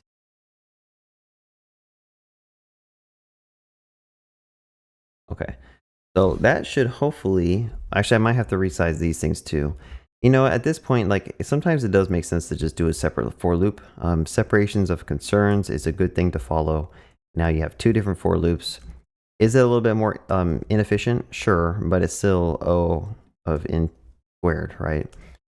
So what we're going to do is we're going to draw out the same map, but we're going to loop over the decal map, just so that a little bit cleaner. Like you could say this is the decals, and at some point we can make helper functions for, you know, what these do. Make the code base a little bit more declarative. But like I said, I like to make it work first, and then I make it right, and then make it fast. So as long as we're making it work, I'm happy. Some people watching probably won't be happy that I'm not making it the fastest possible, but undefined, cannot read property of undefined reading length. Let's click on this to figure out, okay, so decal map does not seem like it's defined. Now, why would that be? Because up here, we do set decal map. And I want to make sure if we set this, the decal map, and we also set it here. So this thing should be set to something at the very least. I go to my console, getting back undefined, which is weird. So decal map must be coming back from the backend as undefined. Okay, so the backend is sending over an undefined decal map. So we got to figure out why that's happening. Because I called it decal instead of decals. Again, just use TypeScript. It helps you so much. All right, so we're making a little bit of progress. Let's go over here and figure out where this is failing again. So this is because some of these things can be undefined. So what I'm going to do is I'm actually going to go over here. And if this is not defined, then I'm going to go ahead and just say ID of undefined. So this should prevent the UI from crashing. Oh, look, the trees actually render out too. Look at that. Not sure how long my phone was on low power mode, but it might come back up again. All right, so now we got a map and we can walk around the map and stuff. And we also have the ability to fire at other players. The map is a little bit bigger. It's scaled up. It looks pretty good. Now we could try to add collision on the trees if we wanted to. Walking over the trees probably isn't the best experience. I think the rocks are fine to walk over, or we could add collision to that too if we wanted to. So let's try to do that real quick. So what we're gonna have to do is on the back end, if I were to go over to the back end code, when the players walk around, so remember we have like a for loop that pushes the players in a certain direction, which is here. The way you can basically do some type of collision detection is we're gonna have to loop over the map and find all the decals and check if the player is now colliding with the decal. If they are, we have to move them back. That's kind of the fastest way I can think of collision detection. And we have the decals right here. We have this for loop. I'm gonna go ahead and copy this out. And at this point, let's make a function called like is colliding with map. In fact, I'll say is colliding with trees or something, make it more specific. And no, I'll keep it as map. And this is gonna take in a player object. What we're going to do is we're going to loop over that decal map, which I believe we called, what did we call it? Decal 2D. So the issue is that these things are defined inside of main, but we need them up here. So we could potentially pass in the map too. So the map and the player, so that like you don't have to like pull that out to a global. It's really up to you. But now if we don't do that, like what we have to look at is everywhere we call tick, we'd have to pass that in. So, I changed my mind. Let's just go ahead and pull these out like this to a ground in decal 2D. So I'm gonna go up here and I'll say let ground in decal 2D. And now we are going to look at the decal map. I'll say decal 2D. And let's make sure everything works. Every time you change code, it's always good to go check to make sure you didn't break anything.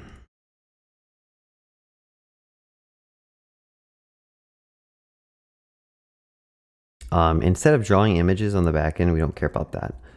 So let's go ahead and figure out when we move the player to the up and down or left and right. So I'm going to say if we are now colliding with the map, then I'm going to say player.y minus equals speed. Now, obviously, you want to keep track of the previous. So I'm going to say const previous y is equal to player.y. Okay, this is like a little quick way you can do this. So basically, keep track of the previous y and then set them back to where they were if they are now colliding with a map. And you could do the same thing with the x. I'll say player x, and this will be previous x. Go ahead and make this previous x, like so. And let's figure out. So this one's crashing now because we haven't implemented the collision logic. Now I'm going to go ahead and cheat and find like a 2D collision rectangle. Like we want to find like a collision detection for rectangles. And we're going to take something that already exists, which would be probably this whole thing. Okay, so we're going to say and make another function called is colliding rect1 and rect2, and we're going to go ahead and just return this whole thing. Okay, so in order for this to actually work, what we need to do is say like if is colliding, and then I'm going to go ahead and just return true here. If we're colliding, otherwise we return false. Now, the thing that this thing needs is rect1 and 2, and the player has an x and a y, but it doesn't have a width and a height. So I can basically just say player, and I can say width is 32, height is 32. That would be the player, and then we're going to check if the player is colliding with the tile. So the tile would be x would be the column times tile size, which I believe is 32, but I'm going to go up here and just make a tile size. So tile size is 32. And then y would be row times tile size. And then I think the width would be tile size and the height would be tile size. I'm going to make this more consistent. I'm going to say x is player.x, y is player.y. And this should not be called height. That should be called h. Okay, so not the most performant. Again, you can use like a quad tree if you want to really make this more performant and not have to keep checking all of the empty spaces. But hopefully it's fast enough. Let's see. So I don't think it's working just yet. So let's see, is colliding with map. We're going to go down here. So we're going to move in the y direction. But if we're colliding with the map, then move back to the previous y. Same thing here. If the player is colliding with the map, move the x back to the previous x. So let's figure out why that is not working.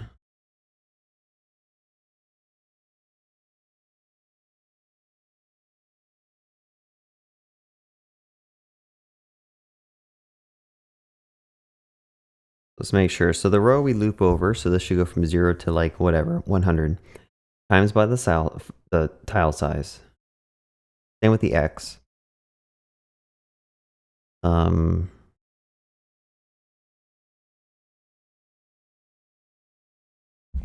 I think what I want to do is I want to go ahead and say like tile ID is equal to row and column. Because remember, these can be undefined. So if this thing is defined and we're colliding, because if you're not defined, then we probably shouldn't check collision.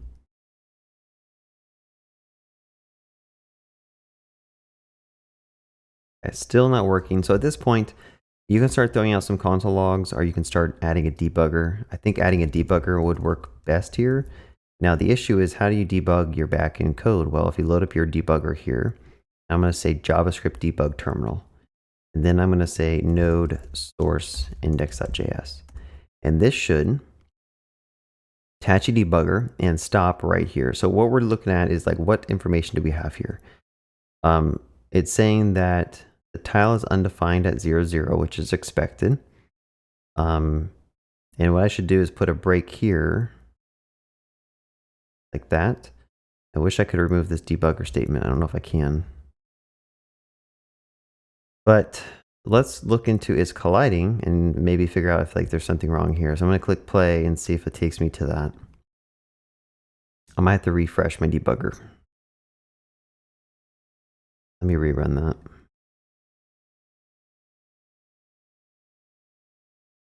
Okay, so now it's checking if the rectangle of the player, so width and height, here's the issue. Y is set to like some object here. This is not what we wanted. So if I go back to here, because I forgot a Y here. So I'm pretty sure that's the bug fix. So let me just go ahead and go back to my real terminal, rerun that, and stop that. Let's try that out. So now we should walk around and we hit the trees. Okay, we can't run into the trees. Now, if you want to get more fancy, like you could make it so you only collide with tiles that are like here instead of the entire tree itself. But we're not trying to be fancy here. So now you can also collide with the rocks too, which is pretty cool. And technically, like, we could make a map with a bunch of trees around the edges so that you can't go out of bounds. That might be pretty cool to do. It just will take a lot of extra work. And then we can also throw snowballs through the trees because the snowballs don't do collision detection. Yeah, so I think that's pretty good too. So now maybe we could try to figure out if there's a way to add some type of sound effect. So like, let's see if we can find free sounds walking on snow, and we can like do something with that. I think freesound.org might work. This sounds pretty good. It's a little slow, so I guess it depends on how slow our character's walking. I'm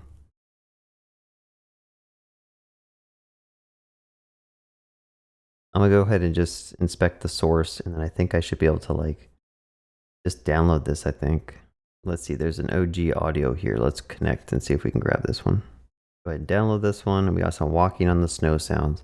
Now, let's see if we can grab this, I'll say walk snow. And I'm gonna go ahead and cut this and put it inside the snowball fight folder, inside public. And I'm going to have to go to figure out how to do audios because I don't remember how to do audio. So HTML audio. I think it's pretty straightforward. You make like an audio object and that should be it. I take this and I go ahead and just put it in my front end. Let's go to the front end and we're going to go ahead and just try to load that in. So similar to the images, we're going to load in the walk. So I'll say like walk snow. And we're going to load in that walk snow file. So walk snow mp3. And the thing is we should play it when we're actually walking. So if we look at the inputs, where are the inputs? Go. So when you press a key down and it's one of these, we should probably start playing the walk sound. And then if you were to release one of these keys, we should probably stop the walk sound, right? So what we could potentially do is I'm going to go ahead and just say like if A, B, or A, S, W, D dot includes E dot key, then I'm going to go ahead and just play the walk sound like this. And then over here, I'm going to do the same thing, but I think you can do a pause. There's also like a restart, I believe. We'd have to go and look at the methods here. I don't know if there's like a reload or refresh or something, but let's just see if this actually plays some sounds. I might have to turn my noise gate off so you can actually hear it. I'll go to filters and I need to set up OBS to actually like record in-game audio, but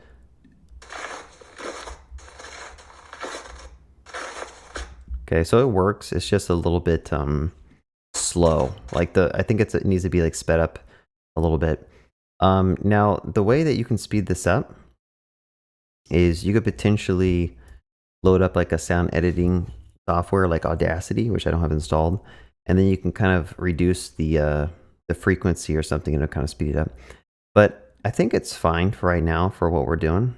We're just building a small little prototype game. I think there might be an issue with the playing actually. So I think what happens is we keep playing it over and over again. Like, okay, so what happens is like you're moving right and then you want to move left. So you let go of the right and you hold down left and like it just stops. So I think what I actually want to do is like just check if any of these keys are yeah, maybe we don't want to like keep doing the play method over and over again. So is there a way to check if this is playing? So audio, JavaScript, check if playing.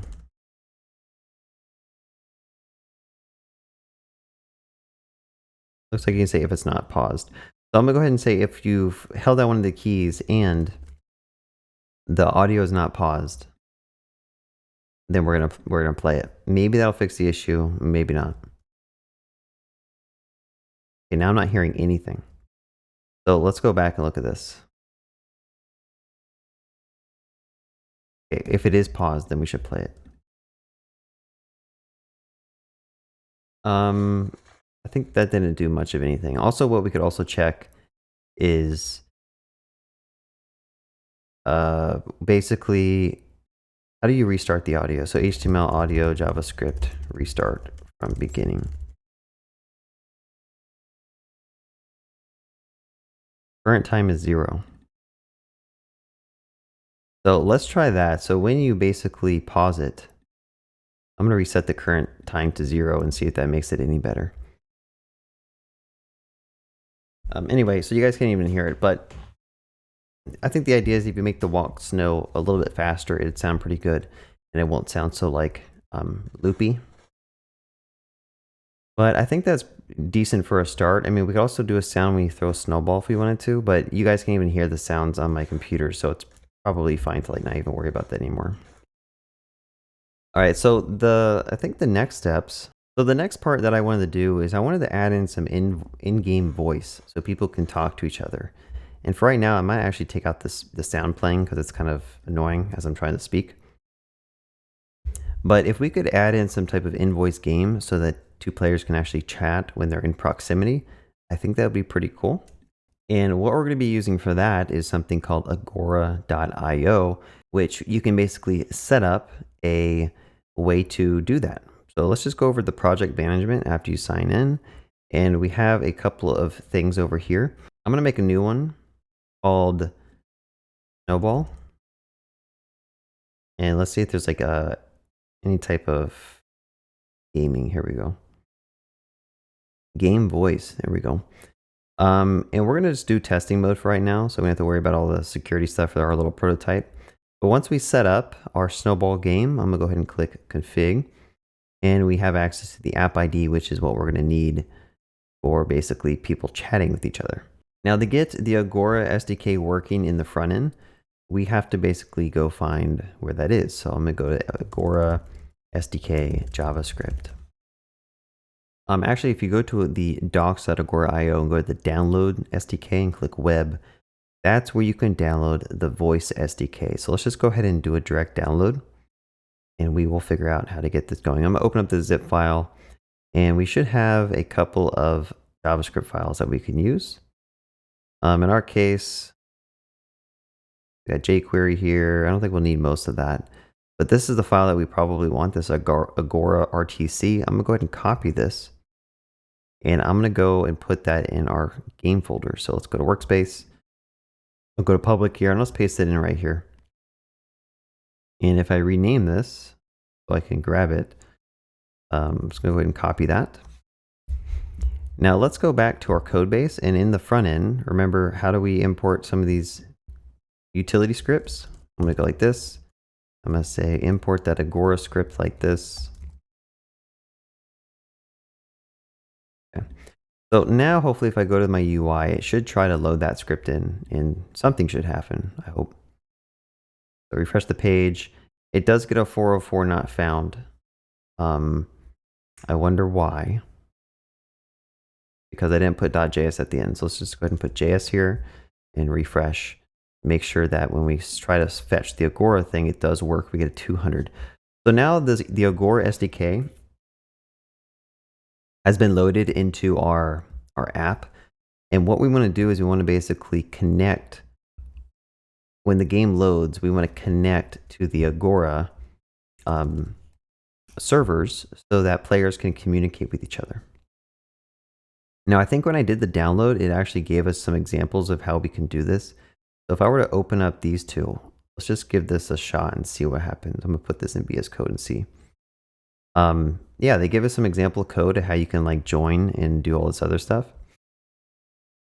So let's just go ahead and kind of pick some of this stuff out.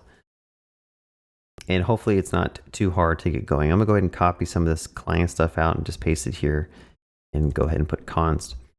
So we're basically creating a real-time chat client. This is the client you can use to connect to the Agora servers. And then these are the tracks that keep track of video and audio. In our case, we don't want video, so we could probably delete it at some point.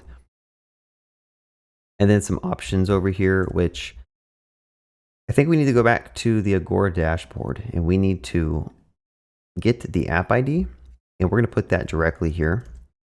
For channel, we can say like game. Now, technically, if you had like different game servers or different rooms, you could have a different channel for every room. And I think for UID, we could set to null. You might have to define this actually, so we'll come back and see. So that's going to keep track of some of the Agora stuff, which should be good. And then reading through their example code, let's also figure out what they do. So they have a join button. I'm guessing when you click it, we start listening for when people publish their microphones and whatnot. So they do a handle user published, a handle user unpublished. And then what else are they doing here? They're doing a promise all on client join options app ID channel token or null, create microphone check, local tracks, video track. I'm going to go ahead and take this whole join method. I think we're going to need most of this, but not all of it. I'm going to go ahead and just put this here and we can get rid of some of the comments on all this. So the video track, we don't need to play anything. We're not doing, webcam stuff. So I'm going to delete the video track. And then where we publish, or where we do an await here, create camera video track. Like we don't need to create the camera video track. So I'm going to delete that, which means we don't need this. And then, so this should work good. So when we call this join method, which I guess we could technically just do it here, just call it. It's going to connect to the Agora channel using that app ID. It's going to basically publish our microphone. And here's where it publishes it to the Agora servers, and then it should print a message. So these two things we don't have pulled over yet. So let's go ahead and figure out where those are set up. I'm gonna go ahead and pull over this function too, so that when a user also joins the game, we can set them and put them into our remote users and subscribe to their microphones. And then let's do a handle player unpublished and put that down here as well. Now we don't need to do anything on the page, so I'm gonna delete that. Now subscribe is also a method that we're gonna have to pull in. So we're gonna pull that function up here. And we're gonna go ahead and delete the audio part because we don't care about audio, so delete that. And that should be kind of good enough. So we're gonna call client subscribe on the media type. If it's audio, we're gonna start playing it. So like that'll kick off and we can start hearing people talk. Now there might be some other things. Let's see what leave is. Is leave another function that we'll need?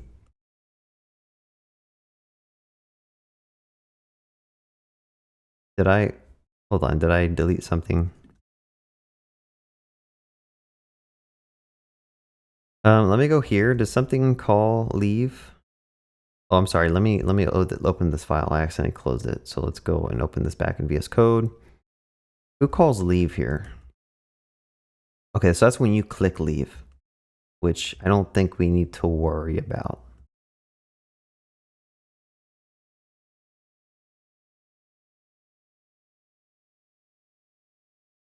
So this file is getting a little big, 213. It's not too big, but I think at some point, like it would be good to separate some of this code out. Like we could have an Agora file or voice chat file that contains all this logic, because most of the game doesn't care about this.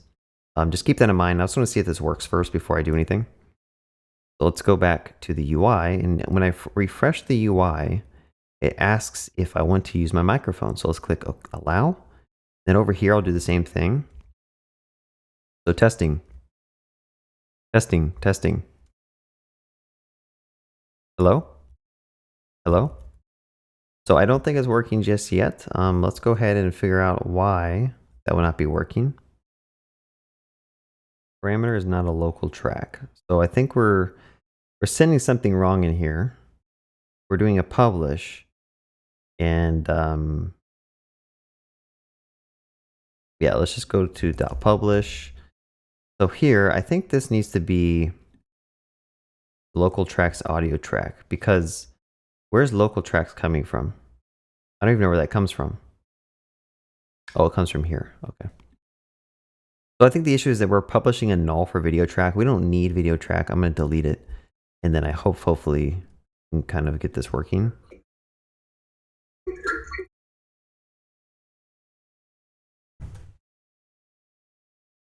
All right, testing. Can you hear that? Testing.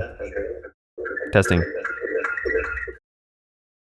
So, I mean, there's like some feedback that we can probably fix in a bit. But basically, when someone's talking, I want to see if there's a way we can like put an indicator over their head and have like a speaker icon show up. I mean, if you just follow so that's pretty easy just to follow their Agora examples and you can get audio working in a game.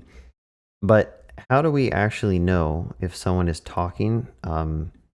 It'd probably be, it'd probably be good to actually add like a button where you can mute yourself. Like, let's say you don't want people to hear you talk.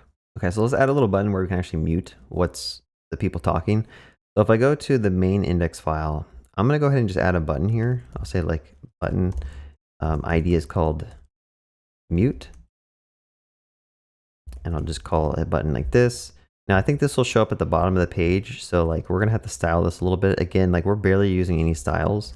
So I'm just gonna style this with position absolute. The top could be 0. I'll do top of 5, left of 5. So if I refresh the page, does that button show up anywhere? Doesn't look like it is. So let's figure out where that button is. Seems like it's a little hidden. It's over here on the right side of the page. So I gave it a top and a left of 5. I think you need to give it 5 pixels, obviously. And there we have a little mute button. So the idea is like when you click on mute, it should basically turn off your microphone.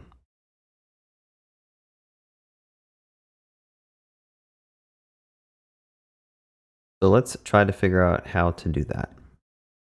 Again, like maybe there's a mute example here. It doesn't look like it. But if we were to go to the Agora docs, so Agora RTC docs mute, they have an example of how you can do some volume control and mute some stuff. So let's figure out where you can do that. You know what? We have the audio track here. I think it actually might be a pause.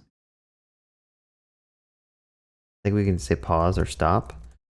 Could also probably do volume. Let's see. I'm going to go ahead and go to search for audio track and see what comes up. Agora, SDK, docs, JavaScript. I want to make sure I'm at the right docs. I'm thinking I'm looking at like something else like C# or something. Go to web, voice calling, go to the latest docs. Let's go to find audio track. And one of these is a remote audio track probably. I'm sure there's a way to pause it. Oh, they got all these methods. We have play, stop, set volume. I think probably we could just do a set volume. A stop might actually stops playing the media track. Yeah, maybe we want stop. Okay. So what we're going to do is when someone clicks that mute button, which we need to listen for an event listener, I'm going to say document.getElement ID mute, and then I'm going to say add event listener of click. When someone clicks on that button, we are going to basically either stop or play the other audios, or play our audio. So remember, we have, I think, the local track here. So what I could simply do is local tracks audio track dot stop. Now we need to know if it's playing or not, which maybe there's a method on here that we can go back and look at. Let's see, it's stats maybe. It's the statistics of the remote audio track. Go ahead and look at this. I think this is more lower level information about it, so I don't think we want that. Is playing. Oh, duh. Right here, if I could read the docs, they have an is playing. So I'm gonna go ahead and say like if this is playing, if it's playing, then we're gonna go ahead and do something. Otherwise, we'll do this. So if it's playing, we're gonna stop it. Otherwise, we're gonna play it.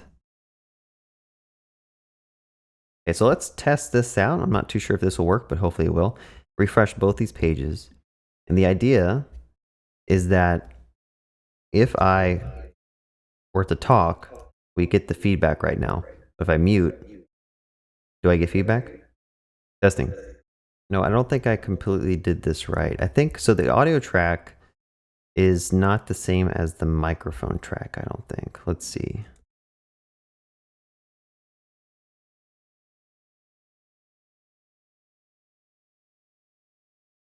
Create microphone audio track. And that's where we're keeping track of right here, which, are we even storing that? Maybe we're not even storing that. Let's see. So if I were to go over here and print this out with the debugger, and I go ahead and just load up this and click mute, is local tracks defined? It has an audio track on it.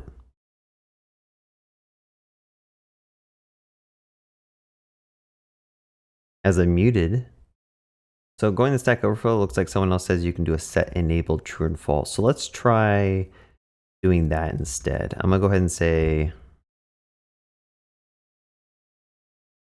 set enabled of true and set enabled of false. I'm gonna swap these. I had those back up. Had those messed up. I'm also gonna keep track of is playing up here. So is playing is equal to true by default.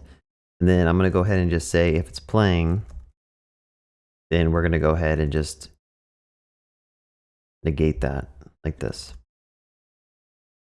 Okay, so hopefully this works. Again, like to test this out, we just need 2 tabs like this. And then we should be able to see testing.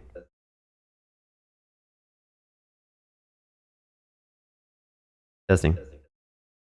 Hello?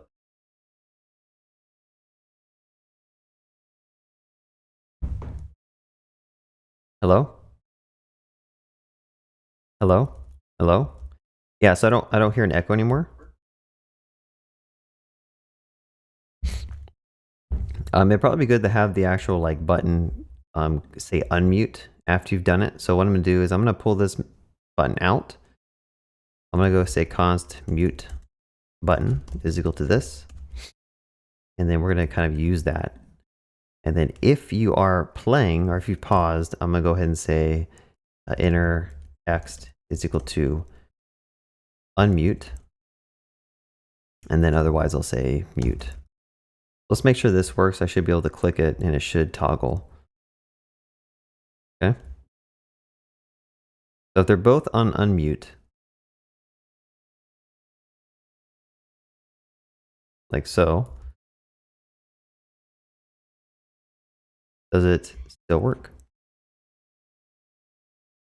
So I think this is working. It's going to be hard to know like until like if I were to unmute, that means I'm going to hear the people over here on this one. So it'd be cool if I actually have someone else load this up and we can test on 2 laptops. Oh, whoa, whoa, whoa, whoa.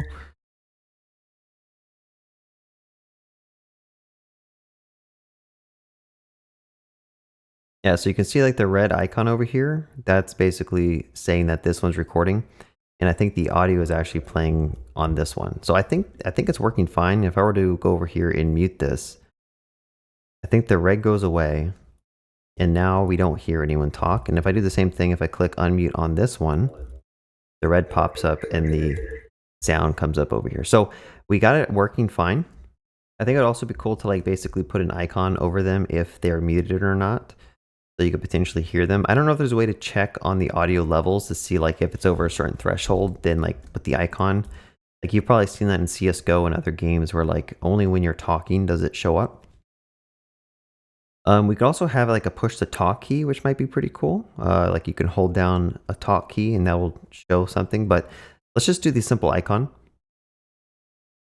So I'm gonna go find like a free microphone icon. I'm gonna try doing this microphone converter. I'm gonna upload the microphone and then download the PNG. Let's see if this actually gives us what we want. Okay, that looked pretty good. All right, let me go to my downloads real quick. I'm gonna get that microphone and then I'm gonna go to my workspace. And let me just put snowball fight here so it's easier to like navigate this. And inside of the public folder, I'm gonna go ahead and put that. Now we got a microphone. Again, how do we use this microphone? Well, we're gonna go to the public page, public JavaScript, and we're gonna say microphone image. And we're gonna go ahead and load that in. And we want to render this out on top of players who are actually playing. Now, I think what happens is when you click unmute, I think you might be getting an unsubscribe message. I'm not too sure. Let's try that out. I'm going to go ahead and make these 2, refresh these 2. And I'm going to go ahead and just click mute on 1. Okay, so if we do unsubscribe when a user does the unsubscription, which I'm curious, what is the ID? Is this just something that's defaulted? It's just like a random UID. So somehow we need to map that UID of the player who turned their mic off. And then we have to go and figure out on the back end, like what their microphone status is. I think one of the easiest ways we could do this is when you click on the mute button itself, we can just go ahead and send a message to the backend. Like I could say socket.emit, and then I could say mute, and then I'll say true. And then otherwise I'll say false. And this is just a way that we can keep track of who's muted or not. There's other ways to do this. We could try to figure out different solutions. But basically when we do a socket.on, I think what we want to do is listen for mute like this, and I'm going to say is muted. And then if it is muted, we're going to go ahead and just get the player, which I guess we can do this method. And then I'll say muted is equal to is muted. You know, let me just make this consistent. I'll say is muted. So basically this will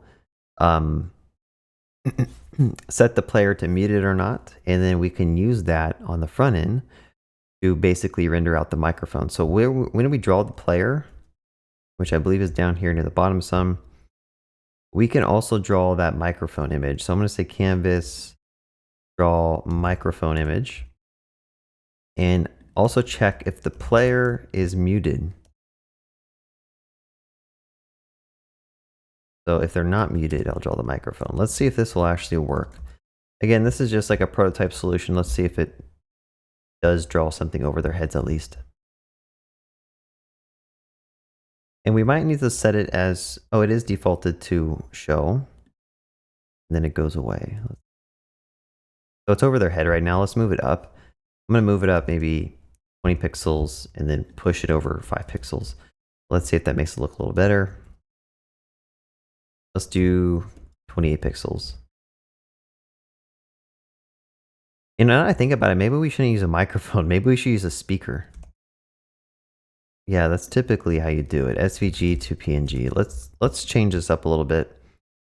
I'm gonna go ahead and just save this real quick to speaker. Put it in my desktop. I'm gonna go ahead and upload that speaker SVG from my desktop. Download. I think you can actually use SVGs on Canvas, so I don't even know why I'm doing all this extra work, but I'm rather just do the thing that I know works than like play around with a solution that I'm not too sure works. So let's actually change microphone to speaker. So I'll say speaker, image, speaker. Let's see if this renders out speaker for us. Okay, we got a little speaker now. If I were to mute, the speaker goes away. That's pretty good. So now you know like who's talking. So as you're like getting near people, like we could have this speaker icon turn on, and then we'll know that person is the one talking to you, and then they could mute themselves, and now you know that person's not talking. Okay, so we made a lot of progress. Let's just go ahead and commit some of the stuff we've done. I'll say adding the ability to speak on a microphone.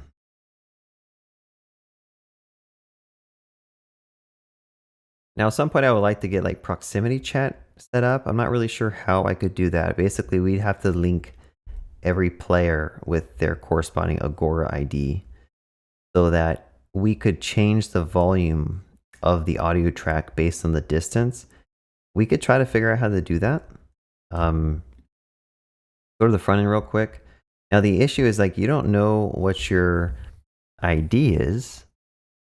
The UID here, I think it has to be an int, but our server is setting up a, let's see over here.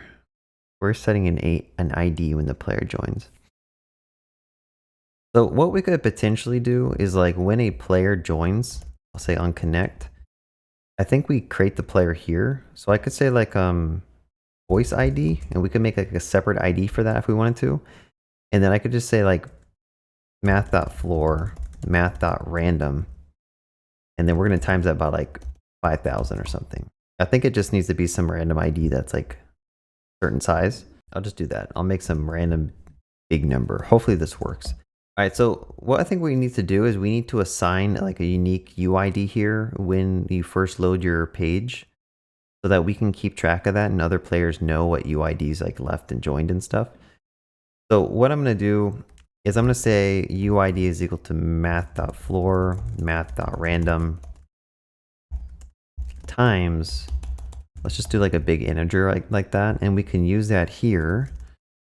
So let's make sure that this still works. If I were to connect, I want to make sure that it's always connecting with the same ID, which is cool. I think this works okay. Now the reason we're doing this is because we want to be able to change the volume of the audio tracks of the remote users.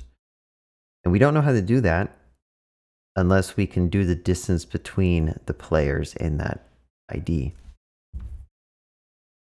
So let's see, remote users, those should all have the IDs attached to them.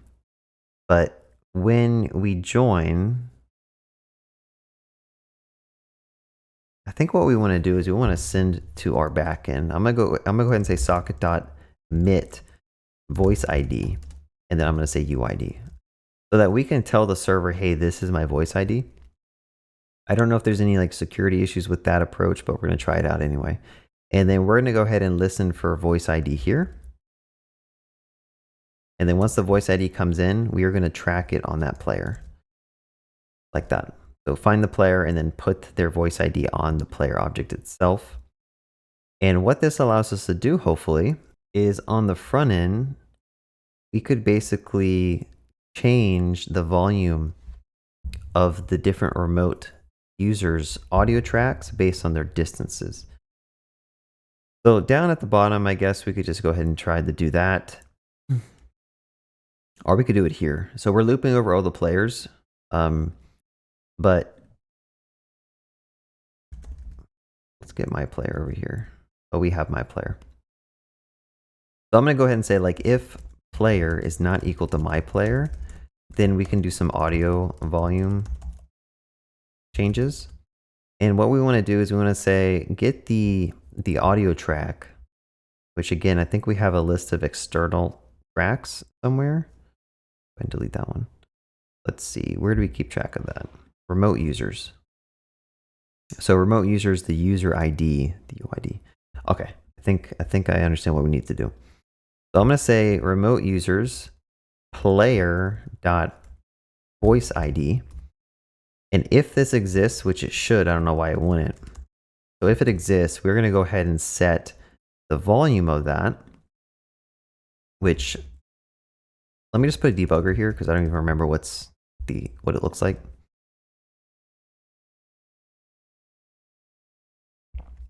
Wait, hold on. If player is not equal to, is this not even getting here?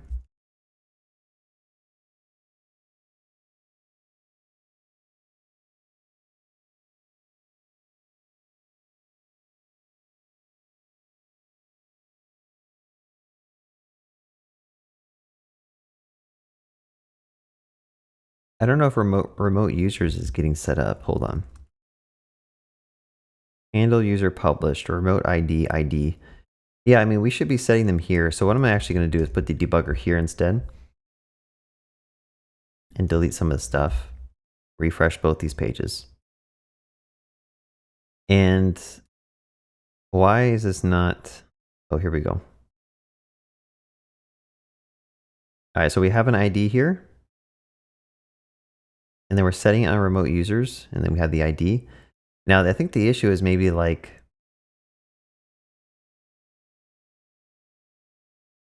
is voice ID not being set? Let's just go ahead and print this out real quick. Go to the console, get rid of that debugger. This is sometimes the hard part about coding, is the debugging part. Okay, so like, this is undefined, and that's not good because these should be set at some point. So let's verify in the backend. Are we getting a voice ID? Because when we get the voice ID, we should be getting the player and setting that. I'm going to save this. And then I'm going to go ahead and refresh this page. We get a voice ID. But I kind of wonder if the UID is not fully being set properly. Let's see. 982114. So if I were to print out what remote users is, I guess it's undefined.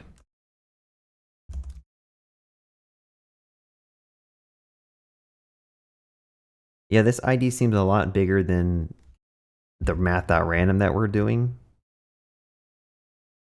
Like if you were to compare this ID to this, yeah, there's a lot more digits. So I don't think it's fully working the way I think it should have. So this UID should be set here. And then options UID is used when you connect. Let's go and look at client.join because maybe we're not using the correct UID when we do a client.join. So Agora, SDK, web, client join.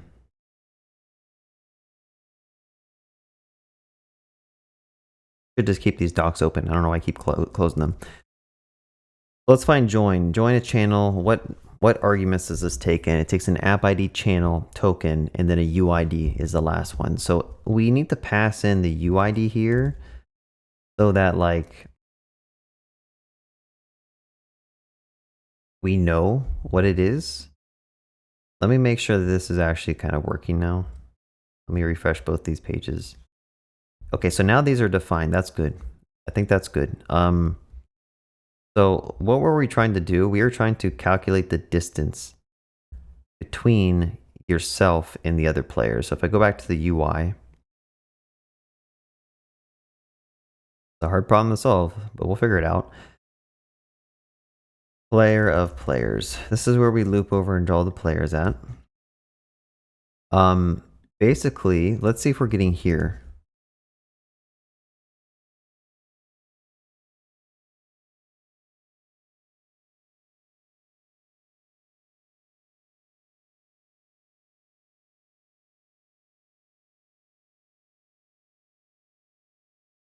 Okay, it looks like it is getting there. That's good. Okay, so we're here. We need to calculate the distance. So I'm going to say const distance is equal to math.square root of, and then we can do the distance formula, which is basically going to need some powers in there. And I'm going to say player.x minus myplayer.x, player.y minus myplayer.y. Now this should give us a distance. If we were to go ahead and just like console log this out, we should see what the distance is, and go over here and make sure that this one also refreshes. Okay, so the distance is about 600 now, 700.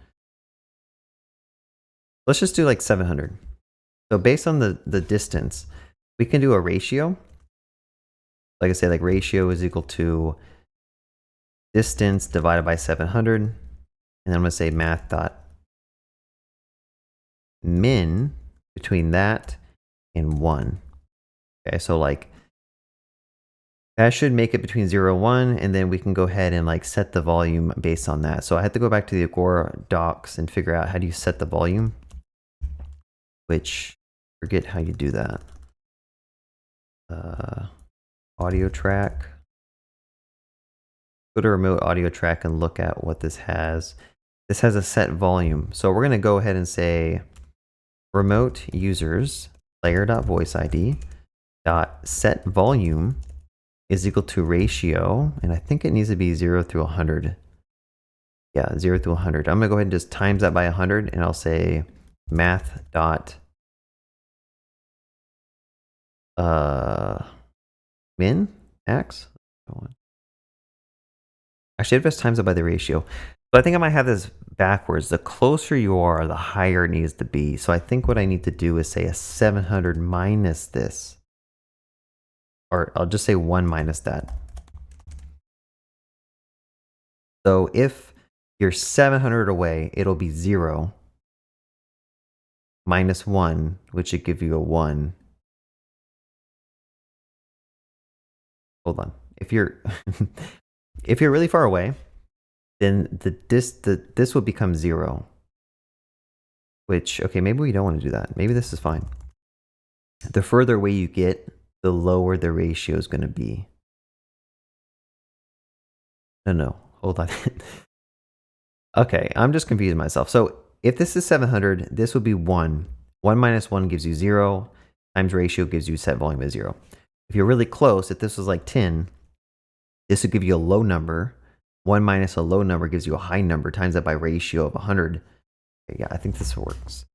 So let's try this out. I don't really know how this is going to work out. I have never tried this before, but let's just go ahead and do this.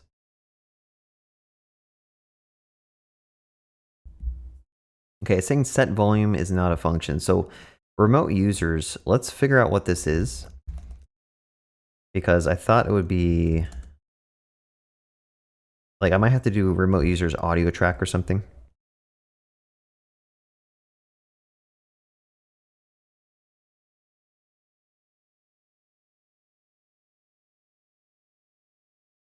Yeah, it's audio track.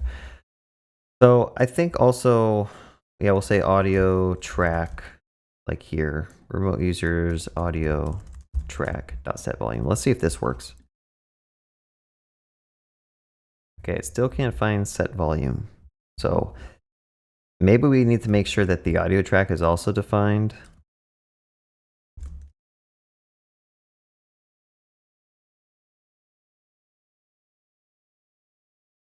Getting a bunch of console logs undefined. Where does that print out?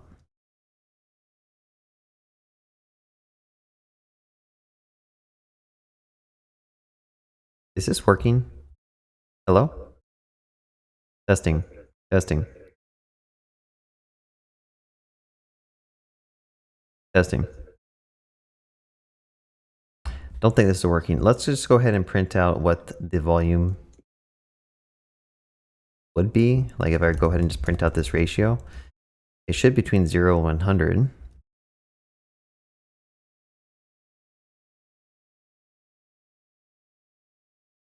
So as I get further away, it becomes lower and lower. I think that's good. And as I'm on top of them, it's close to 100. I think it's good, but I'm gonna go ahead and just parse int this. Actually, I'm gonna math.floor it. And we'll have to figure out why, like how to actually check if this is working. I'm gonna go ahead and mute this person. So if that person is muted, I should be able to basically walk away. And as I get further and further, testing, testing, testing, testing, testing, testing, testing, testing, testing, testing, testing.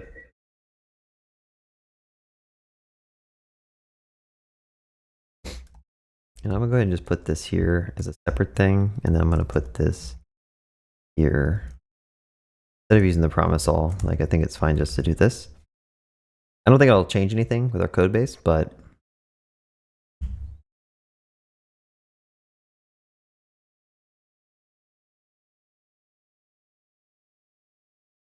hello? Hello? Hello? Hello? Hello? Hello? Hello? No, I think one of the issues we're running into is I think when the audio gets to 0, it actually mutes it, like disables it. So I wonder if I need to actually say like math dot min of 1 or something. I don't really know.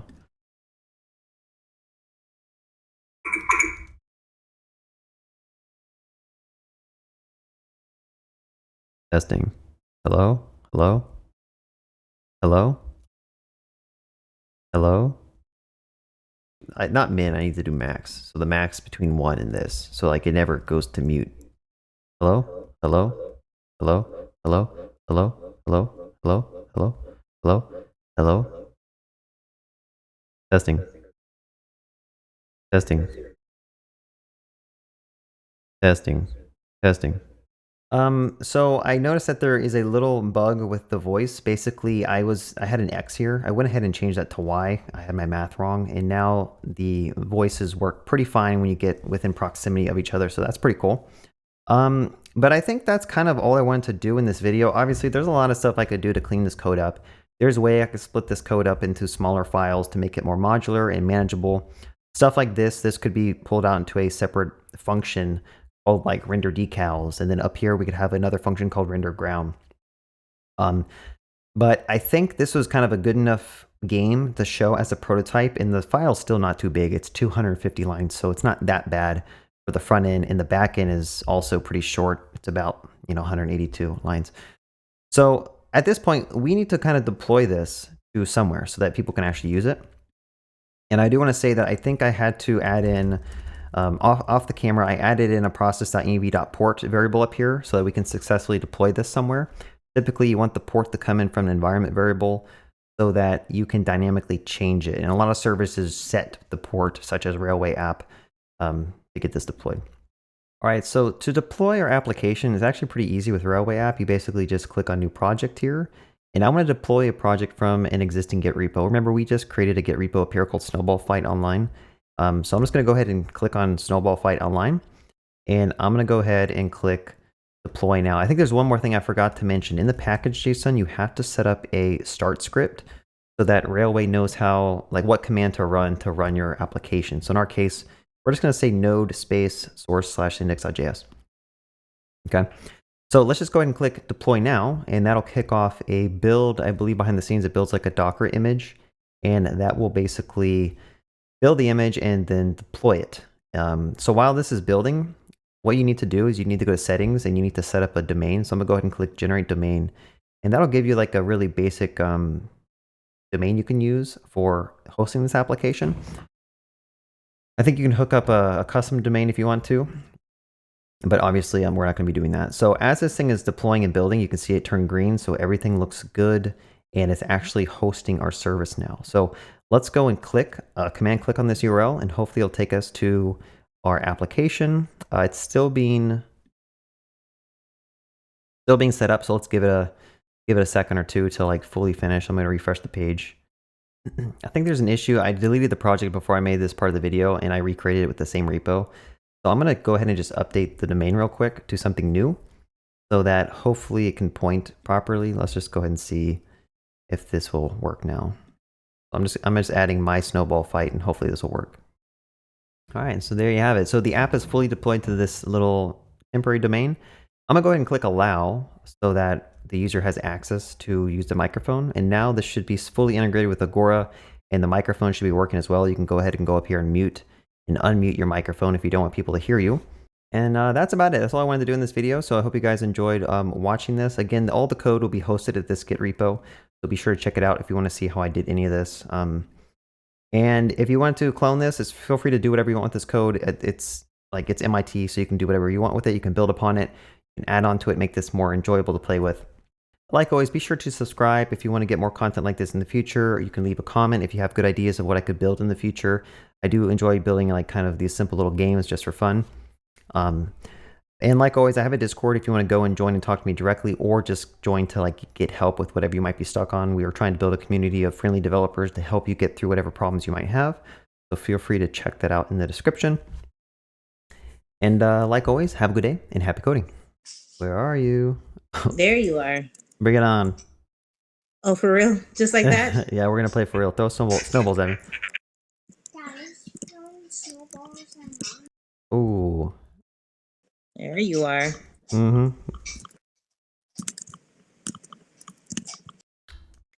Keep muting and unmuting myself. Yeah, I think it's good. All right, I'm going to go ahead and stop this. So thank you, babe. Get owned.